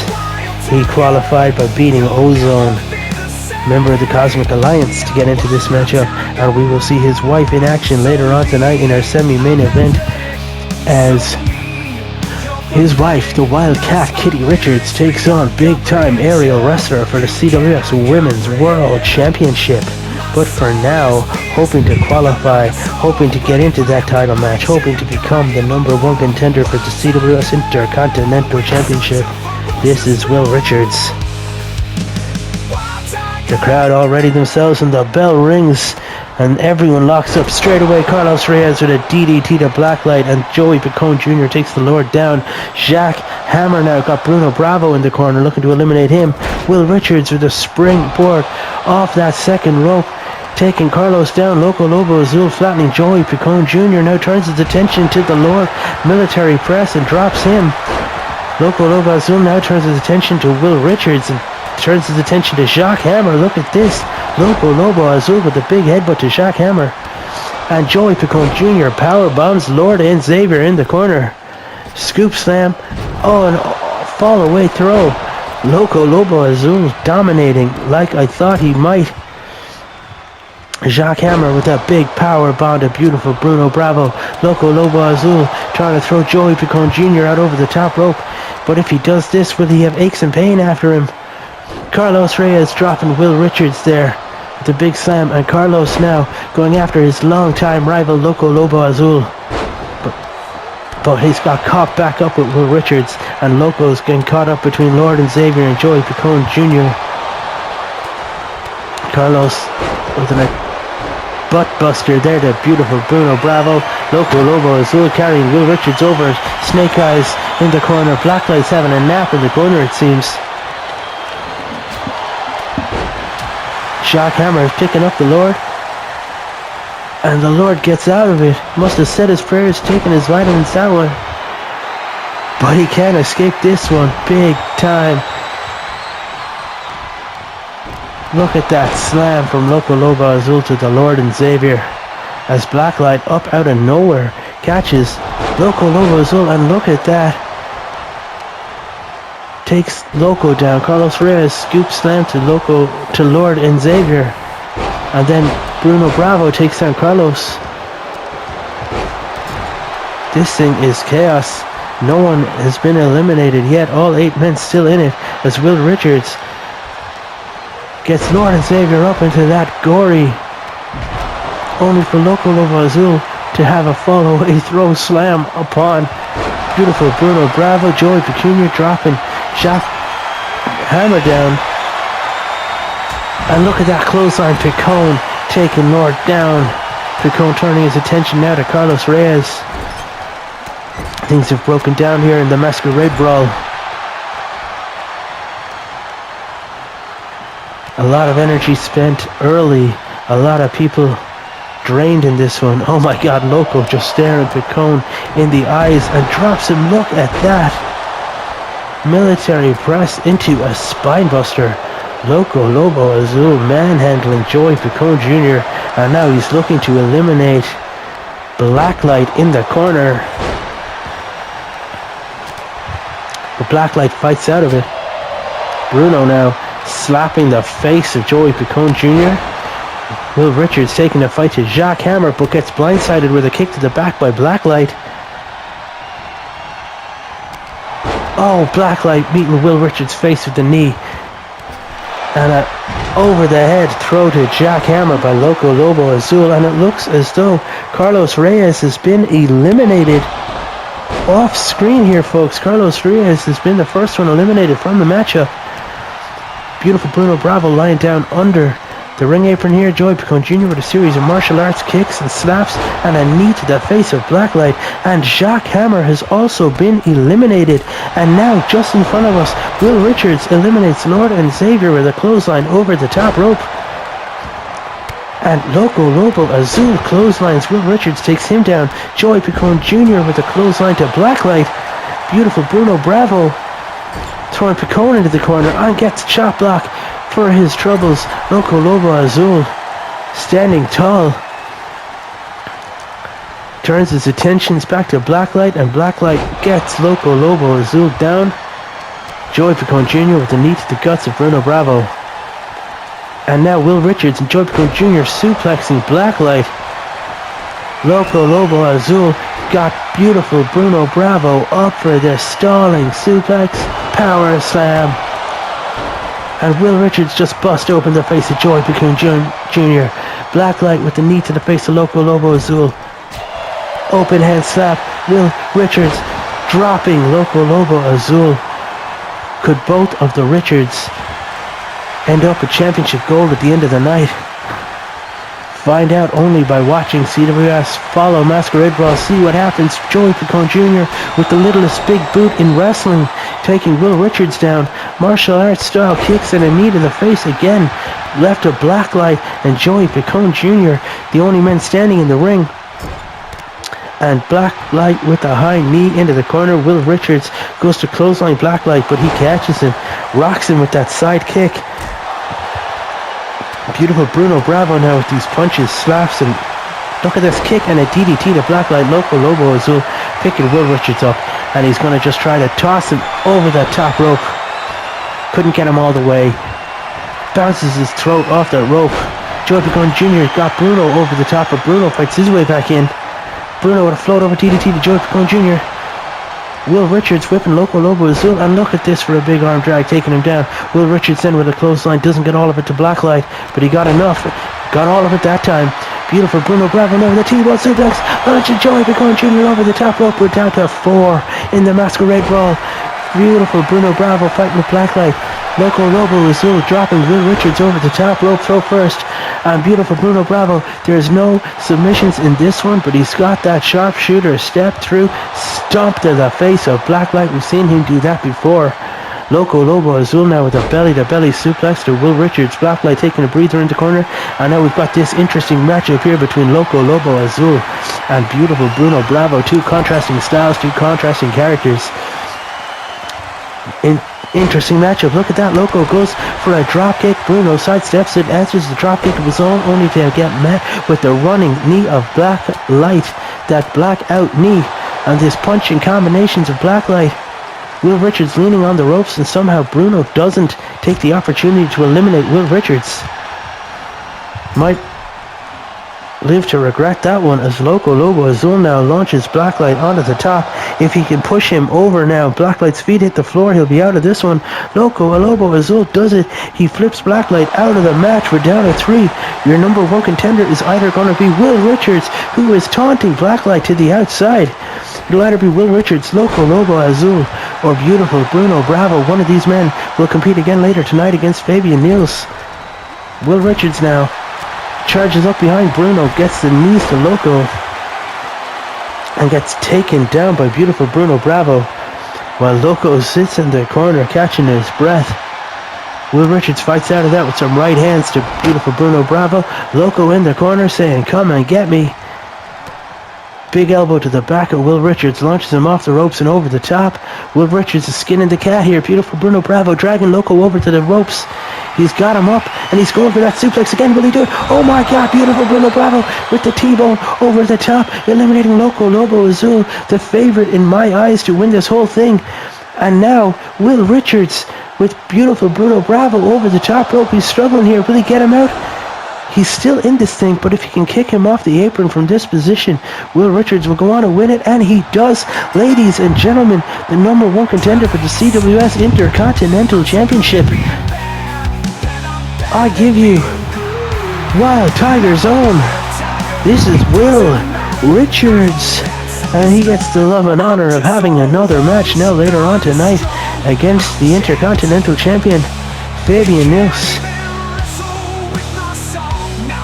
His first individual shot at gold here at CWS. And you know what, folks? That match is up next, so don't go away. Please come back for the next part of the Masquerade Brawl.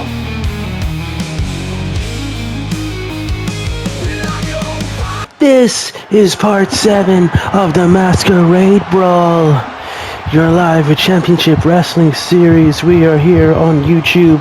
Like, comment below, share with your friends.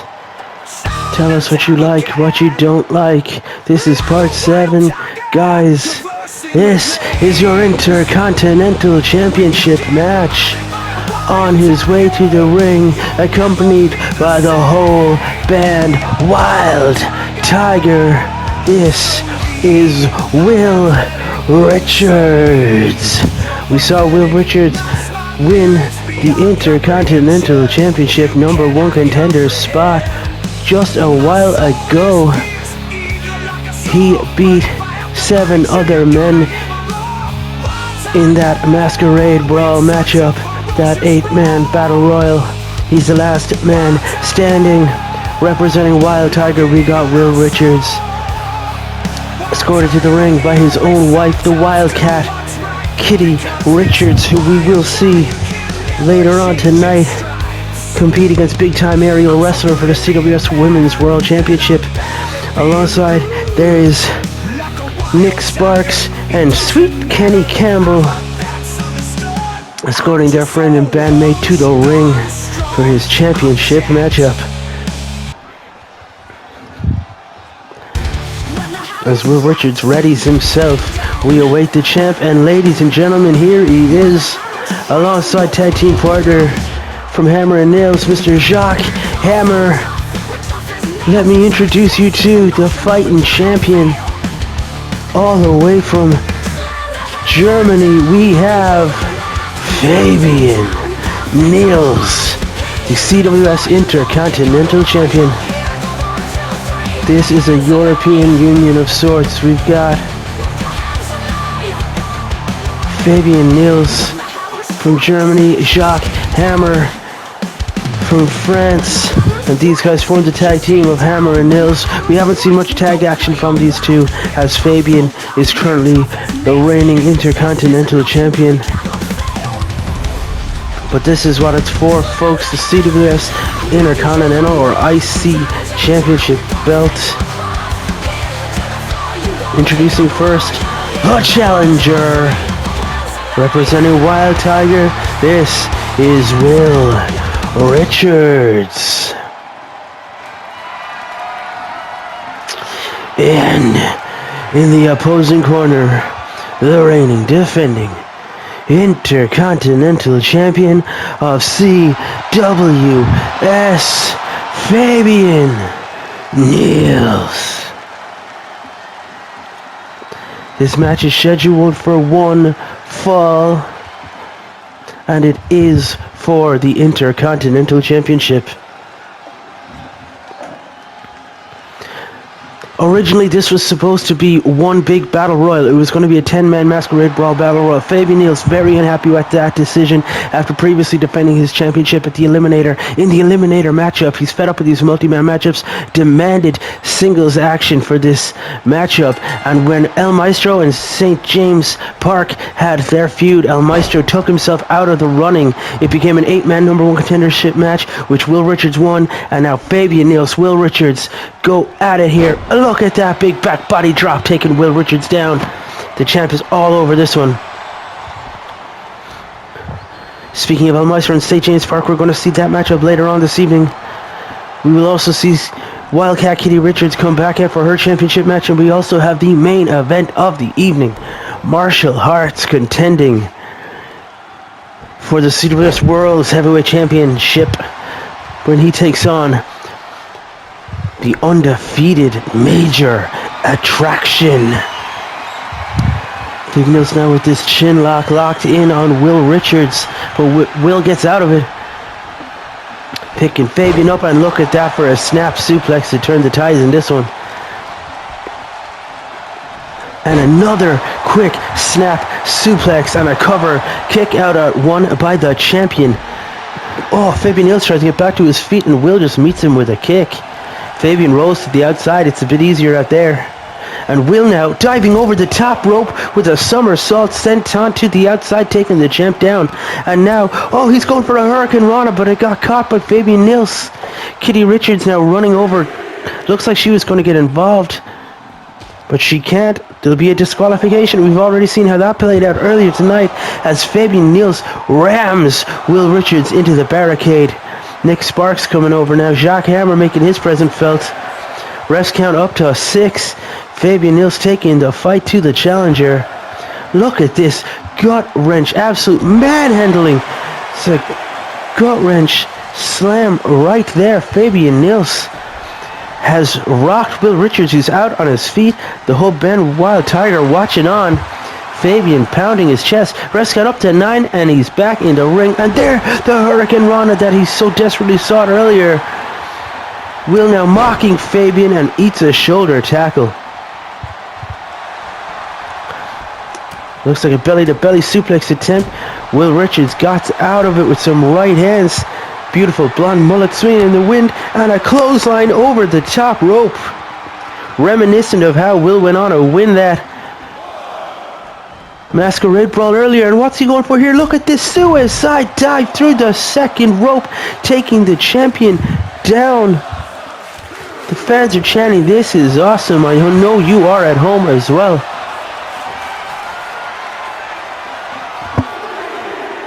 Refs count back up to 3 as Fabian Nils breaks out of that chin lock one more time. Thinks he had more time than he did, and Will Richards now tosses Fabian over to Wild Tiger, but they can't get involved. We saw what happened earlier tonight when Lord and Xavier laid hands on Fireperson Sam. His team lost the match, but they did retain the titles. This will not go in the favor of Wild Tiger. The champion is Fabian Nils. If anyone lays hands, oh look at this! Rolling Thunder, Code Breaker. We've got tremendous action here for you at CWS. Wild Tiger looking on. Drop down. Leapfrog. Fabian Nils is all about it. And shoulder tackle does not take Will Richards down.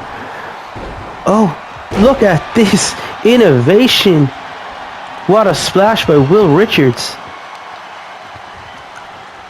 By the end of the night, ladies and gentlemen, we could see this married couple, Will Richards and Kitty Richards, both as champions. It's possible, as Jack Hammer is causing a bit of a distraction here. Oh my God, look at that. Distract Will Richards, took his eyes off the champ. But it didn't affect him for long. Look at this, we've got a pinfall, 1, 2, and a kick out. The champ kicks out at 2. Jack Hammer was ready to break that one up if he needed to. And again, Will Richards with this innovative offense. 2 feet to the chest. Fabian Nils is down. Ladies and gentlemen, he's done it. We've got a new Intercontinental Champion. This bodes so well for Wild Tiger. Fabian Nils has lost the Intercontinental Championship on pay-per-view after demanding a singles match, and he lost it anyway. What a story. What a moment. Your new Intercontinental Champion here at Championship Wrestling Series, Will Richards. Will the Richards family go on to get all the gold tonight? Come back to see how Kitty gets on in her match against big-time aerial wrestler. Come back to see El Maestro versus St. James Park. There's more in that story. And folks, don't forget about Martial Arts versus Major Attraction in the main event. Come back for more of the Masquerade Brawl. Welcome back to the Masquerade Brawl, ladies and gentlemen. And this is part 9. These two guys couldn't wait to get started here. They've just run straight down to the ring, brawling while we were at adverts. You've got St. James Park in the black and white stripes all the way from Newcastle upon Tyne, and he's taking on Mexico's finest Spanish teacher, El Maestro. These guys have had a back and forth for the last 3-4 weeks here at CWS, and this is supposed to be a backstage Masquerade Brawl matchup. But these guys, they started backstage and came running back down to the ring. I guess can't get the traditions out of the guys. El Maestro taking St. James down with a neckbreaker. Quickly, let me retell you the story here. We had a qualification match for the Masquerade Brawl IC title match. These two guys against each other. El Maestro went on to win that cleanly, and St. James was not happy. Next week, St. James challenges El Maestro in an attempt to get his pride back, wins the match, loses his temper, and attacks El Maestro after the match. Then, this week, look at this powerbomb to the outside. St. James Park is not messing around here. He is out to injure El Maestro. Just this week on Tombstone TV, El Maestro beats St. James Park again, and this time El Maestro attacks St. James after the matchup. This is meeting number 4 in a month from these guys as El Maestro gets the DDT position. He's after rocking St. James there with a punch. El Maestro, after being powerbombed to the outside, showing off to the fans that he's still okay. Snap mare takedown off the ropes and a big kick right to the face. And El Maestro rolling through here and another kick to the face. El Maestro loves to kick St. James Park in the face, paying homage to St. James Park, his youth, playing for his boyhood club Newcastle. And look at this, El Maestro just picks St. James up and tosses him clean over the top to the outside. And a springboard crossbody over the top rope, grabbing the third rope and just launching himself over. And St. James now seems to be fighting his way back out. Folks, this is supposed to be a backstage mask. Oh my God! El Maestro clotheslining James over the top rope and outside to the floor. You'll notice the absence. There's no referee present. This thing is supposed to be... Oh my God! Corkscrew from the top. Corkscrew arm drag. El Maestro takes St. James Park down. And now he's wiping his feet on James. James tossing Maestro into that barricade. Oh my God. Driving the spine of El Maestro into that barricade. Big right hands. Knocking El Maestro off his feet, and El Maestro kips right back up. This means more to these guys than we have let on here. These guys have been back and forth out to injure each other the last few weeks, all because St. James Parks, he believes that he should have won the match. He should have qualified. And look at him telling the crowd, St. James Park, yep. St. James, El Maestro up in his shoulders. And charging. Again, back first. El Maestro goes into that barricade right in front of the timekeeper's area. St. James dropping the knee across the back of the head. El Maestro's face popping off the mat. St. James looks like he's going for a suplex, and El Maestro gets it. No, my God! I thought El Maestro got out of it, but St. James bettered the man again and dropped him with a neck breaker. Folks, you know this thing is no disqualification between these two. And look at that steel chair over the back of El Maestro. He didn't want to take a second one, and answers with a big boot of his own, taking St. James Park down. St. James fighting his way back out of this one. This match is anyone's goes. Anyone's to win. St. James ducks the clothesline and tosses El Maestro back into the crowd. I know it's a backstage Masquerade Brawl, but folks, these guys really want to have the paying fans in attendance get to see the action. Look at that float out. St. James is down. Giving the fans their money's worth. We hope you guys like what you see here tonight, folks. This is simulated shoot combat. This is not your traditional wrestling.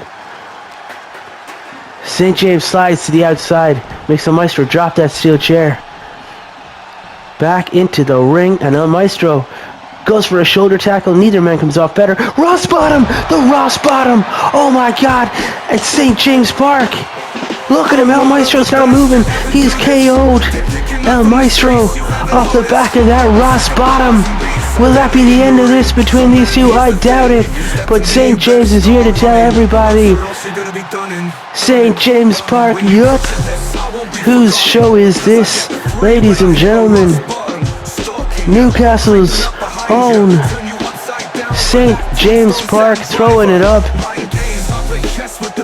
He wins the backstage kinda Masquerade Brawl matchup with El Maestro, with the help of a steel chair, and ultimately that Ross bottom Yoranagi he hits. That's the end of part 8. Come back for the CWS Women's World Championship matchup in part 9 of that Masquerade Brawl.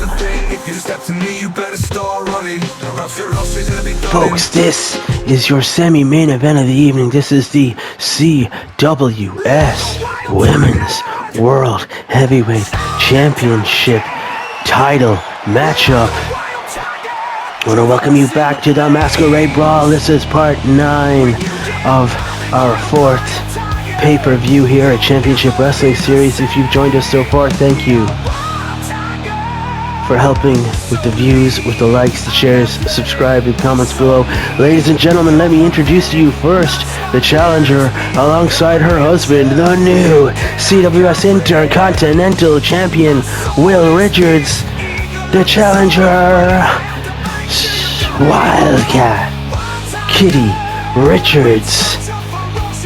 If Kitty can win this matchup tonight, it will be the first married couple to hold gold together in CWS. Surely it will only inspire Kenny Campbell and Nick Sparks to team up and maybe go for their tag team titles. Who knows what the future holds for Wild Tiger as Wildcat Kitty Richards warms up. This is the CWS Women's World Champion alongside her brothers Matt Wrestler and The Technique Al Wrestler. This is big time Aerial Wrestler, the CWS Women's World Heavyweight Champion. We've seen Aerial last month at the Eliminator when she challenged Lady Starshine for this title, and she was successful in that attempt. On the Eliminator pay-per-view, we had a women's Eliminator matchup which Wildcat Kitty Richards won, making her the #1 contender and challenger for tonight. Which of these women will be defending their championship next month on pay-per-view? We know the #1 contender for the CWS Women's World Championship is Ren. She won that Masquerade Brawl Battle Royal earlier. Who will she face off against? Will it be the Wildcat Kitty Richards? Or will big time Aerial Wrestler retain her championship tonight? Both competitors have fans in the crowd this evening. There's a big fight feel in this arena.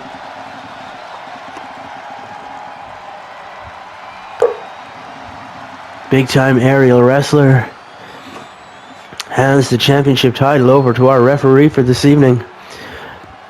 Kitty gives the nod of approval, and that's what this is about, folks. Championship gold.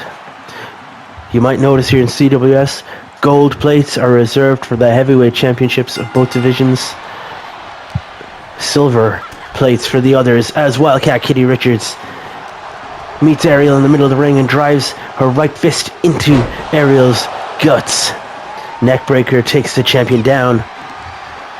Oh, and Aerial catches that punch and gets an arm drag on the Wildcat, flipping her over. And now up on the shoulders. Look at this! Rolling through and into a cover. Aerial, one. Kick out at one. Kitty Richards is not losing her opportunity like that. Aerial again. Look at the offense of Aerial Wrestler. She obviously specializes in aerial offense, but she has brothers who are mat wrestlers and technique Al wrestlers. She has a wealth of knowledge to pull from. I've been saying for weeks that the wrestlers need to change something. Rumor backstage is they have... Oh my God, look at that. The rumor backstage is they have a new mentor helping them out, but who is it? I'm not sure. But look at this. Aerial Wrestler with this submission, this unique submission in, and then launching Kitty onto her back. Will looking on in horror as his wife is getting thumped by Aerial Wrestler. Drop down, and look at that for a spine buster. Aerial Wrestler showing off the guns. The strength of Aerial Wrestler, now talking a lot of trash to both Will and Kitty Richards. Aerial with a snap suplex, taking Wildcat Kitty Richards down.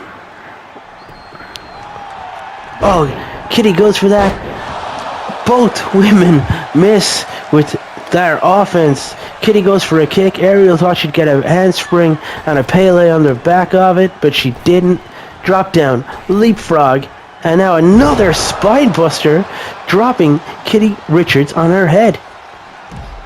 Kitty now rolling to the outside next to Matt Wrestler, who's seems like he's squaring up to her. The Technique Al Wrestler coming around as well, as Ariel launches herself over the top rope with a front flipping senton to the outside. That's why we call her Aerial Wrestler, folks. She is a master of the sky. For all her technical and mat prowess she got from her brothers and mentors, Ariel is best suited to fly. Rest count up to 5, and Kitty fights her way out of that armbar. Kitty can't win the championship outside the ring. She knows that, so she launches Ariel back in. Rest count up to 7, breaks the count. And Ariel again with Kitty on the shoulders, just manhandling Kitty, and drops her face first across that second turnbuckle. And now stomping at Kitty Richards in the corner. Kitty fights back with a lucky kick and a clothesline to take Ariel down. Kitty, look at this. The tees of the right connects with the left. Rocking Ariel. 1, 2, and a kick out at 2 by the champion. Big time Aerial Wrestler, showing why we call her big time, because she is up for the big fights. Kitty stomping the elbow and taunting the fans, teasing them, teasing the wrestlers. Kitty goes for that side kick and misses wildly, misses with the jab. Ariel evading them and answering back with a back-flipping double-footed drop kick, taking Kitty down. Again driving the elbow to the face of the Wildcat Kitty Richards.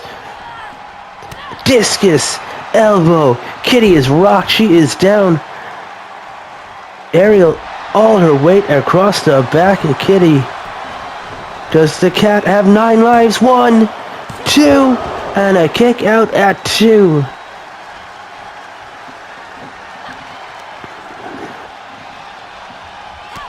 Kick to the face. Kitty's down, and Ariel leaping to the top rope. Look at the athleticism. Oh my God, look at that. Ariel misses it. She misses the big time splash. Kitty now misses that kick. Ariel answers back with a right hand. Look at this. Somehow, some way, Aerial Wrestler launching Kitty forward. She is too quick to compete with. I thought Kitty was fast, but Ariel up again to the top rope. This time leaps off, misses with the famouser from the top.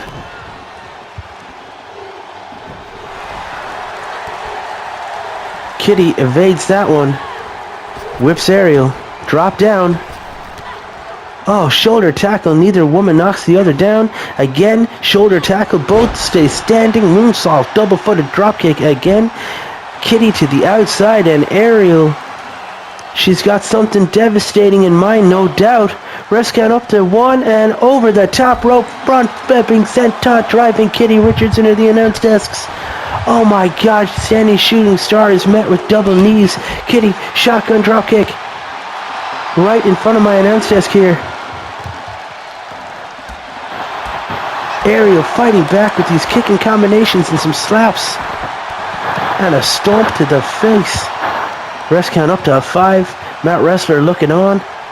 Will Richards in the far corner looking on, as the champion is whipping Kitty Richards around the ring area. Launching over the top rope, back into the ring, getting some advice from her brothers. It seems big time Aerial Wrestler off the top rope again, and there we go, the big time senton splash. Ref down for the count. We've got a 1, 2, ladies and gentlemen, that has to be it. Oh my God, this cat does have 9 lives. Surely there's only 6 or 7 left.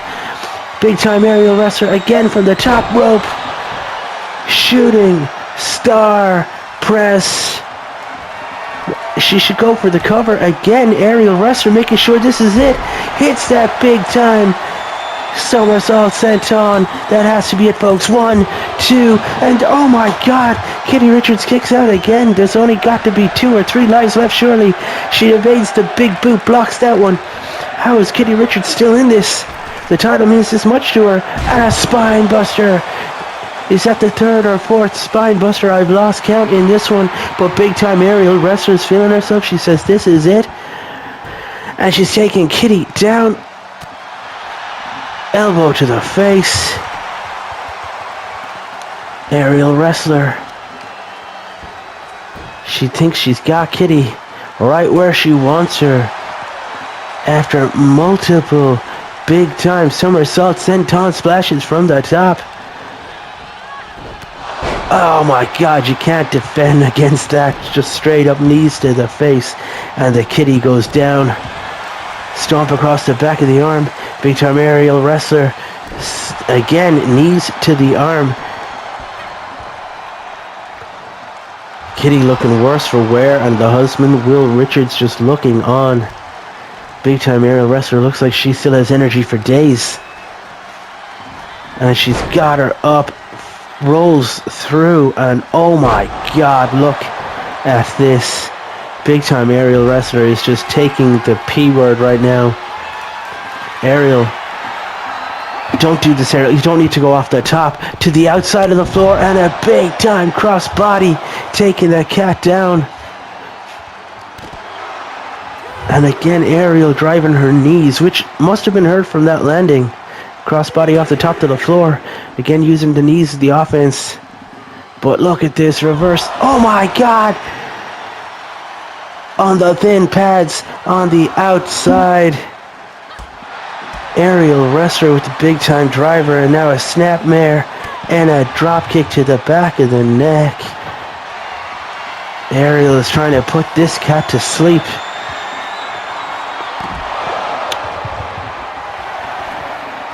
Aerial now at the count of 8. Breaks the count. I thought she was taking the count out victory. Aerial just inflicting punishment here. Whips Kitty back into the ring. It looks like she wants to do this thing the traditional way. And off the top rope. That big time somersault senton splash. Ref counts 1, 2, 3. There is absolutely no shame in that loss. The Wildcat gave it all she had, but even Wildcats have only 9 lives. Your winner, and still CWS Women's World Heavyweight Champion, big time aerial wrestler.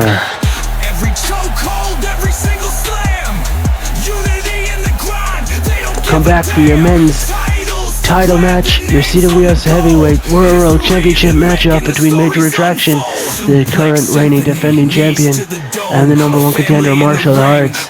Join us for the main event of the Masquerade Brawl. Thank you. Ladies, event of the evening. This has been the Masquerade Brawl.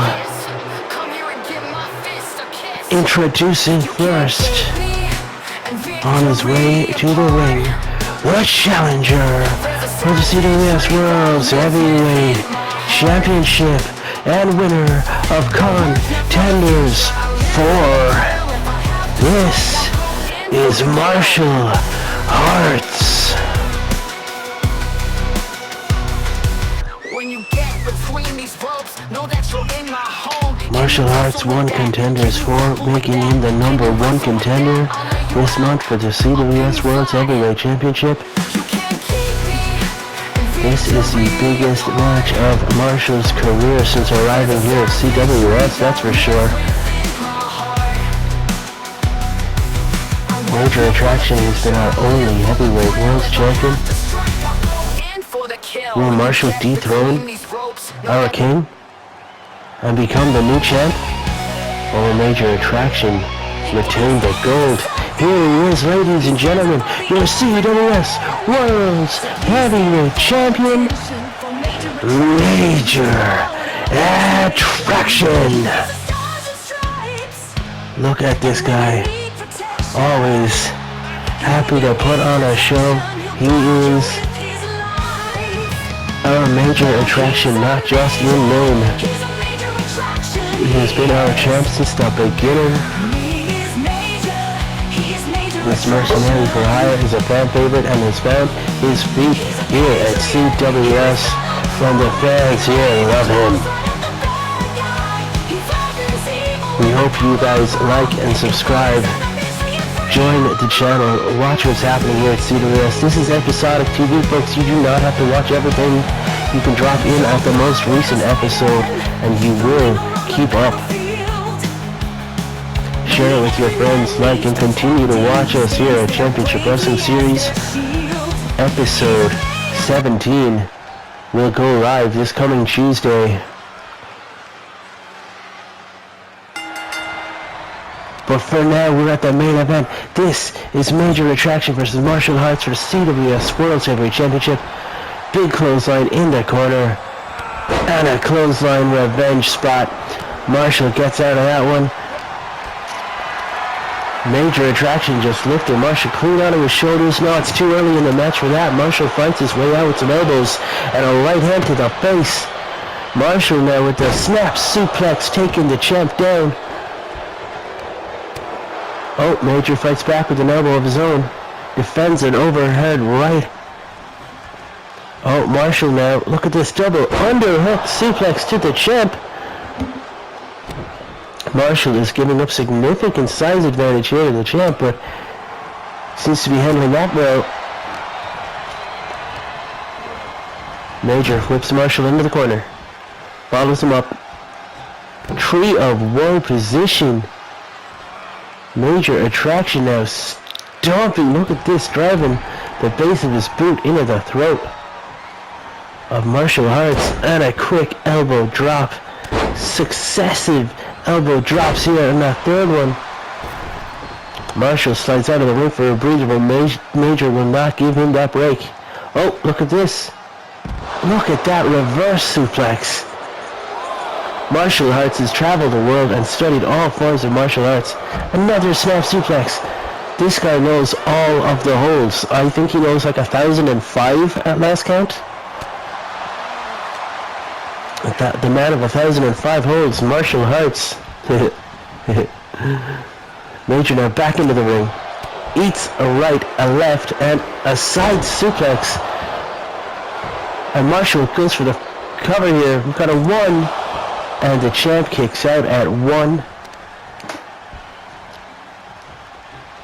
Look at this. Catches the arm, driving the champ into the mat, and now wrenching on that arm in an arm bar.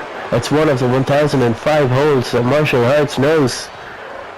And again, look at that. Again, twisting at the arm. We are here in the main event of the Masquerade Brawl, ladies and gentlemen. We are watching. Look at this. Suplex capture driver Martial Arts. And again focusing on that arm.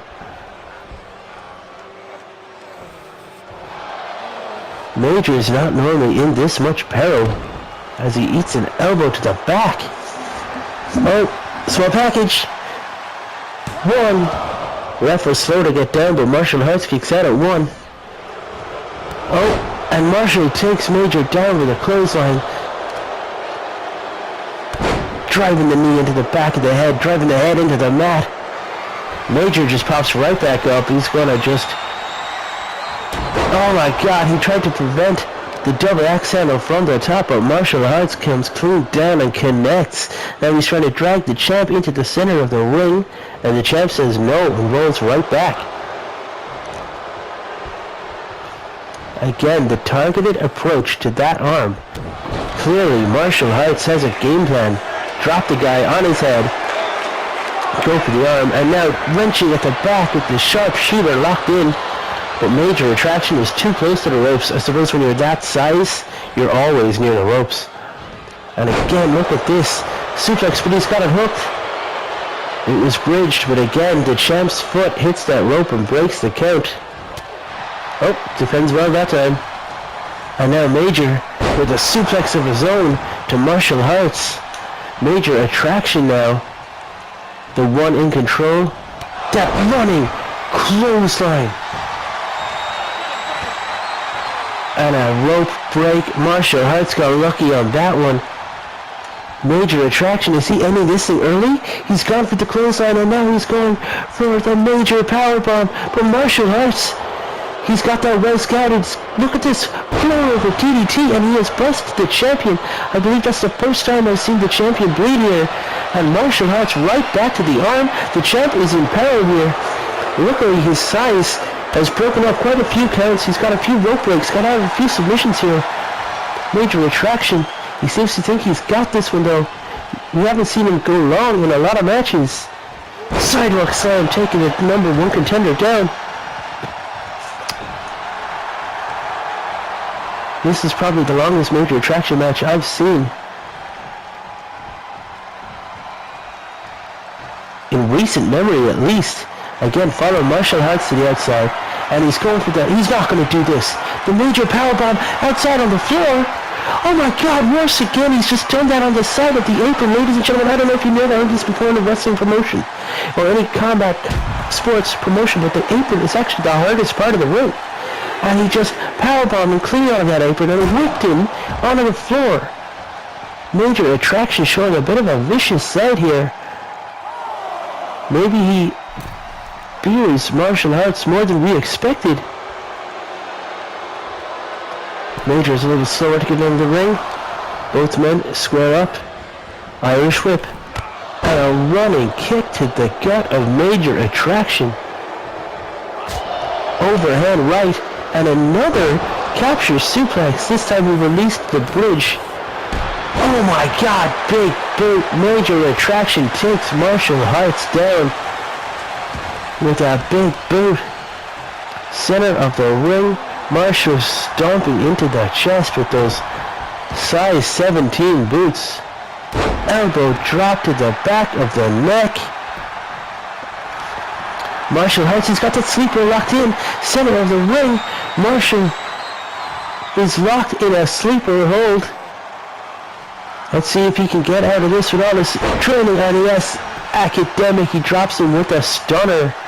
A chin breaker, a stunner from Marshall Heights. And now Marshall again going for that suplex. Release the bridge this time.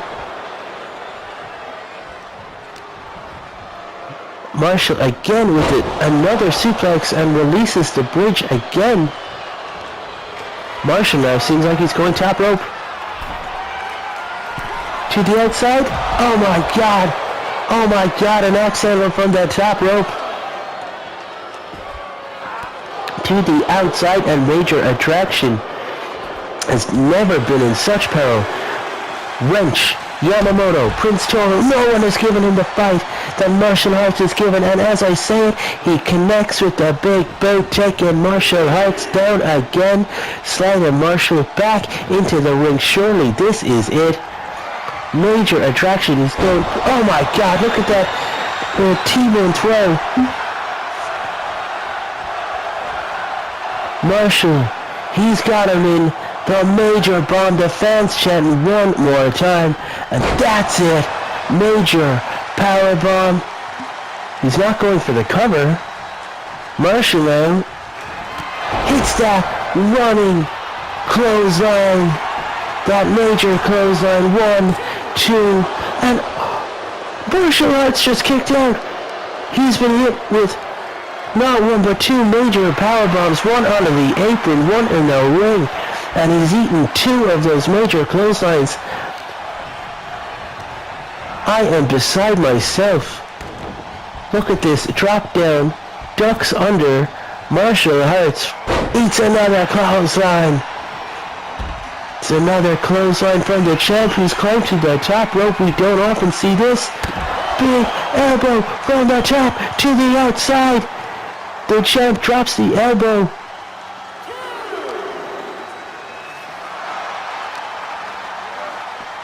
Whips Martial Arts into that barricade.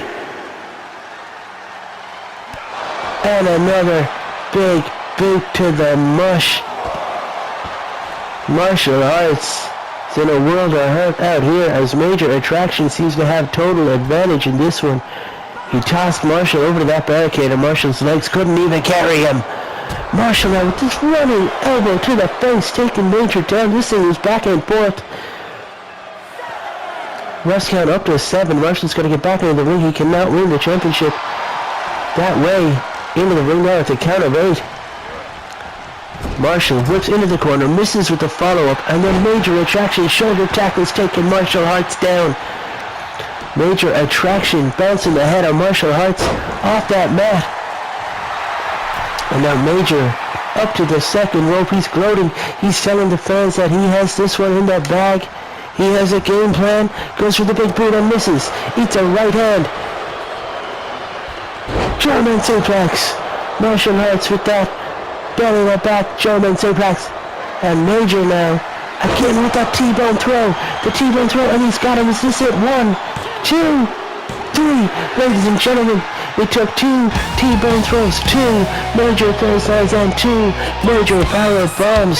But he has done it. He has retained his championship. This is your World Heavyweight Champion at Championship Wrestling Series, sweaty and blood covered. But still your champion, the Patriot, Major Attraction. What a fantastic showing here for Marshall Harts, and what a great night all around at the Masquerade Brawl.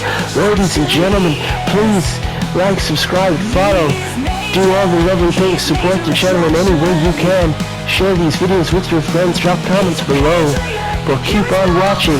Join us here next Tuesday for Tombstone TV episode 17. Guys, we are on the path to Christmas. We are on the path to Violent Night, the most violent night of the year. Thank you for joining us. Thank you for joining us here at Championship Wrestling Series, where wrestling is all fun and games.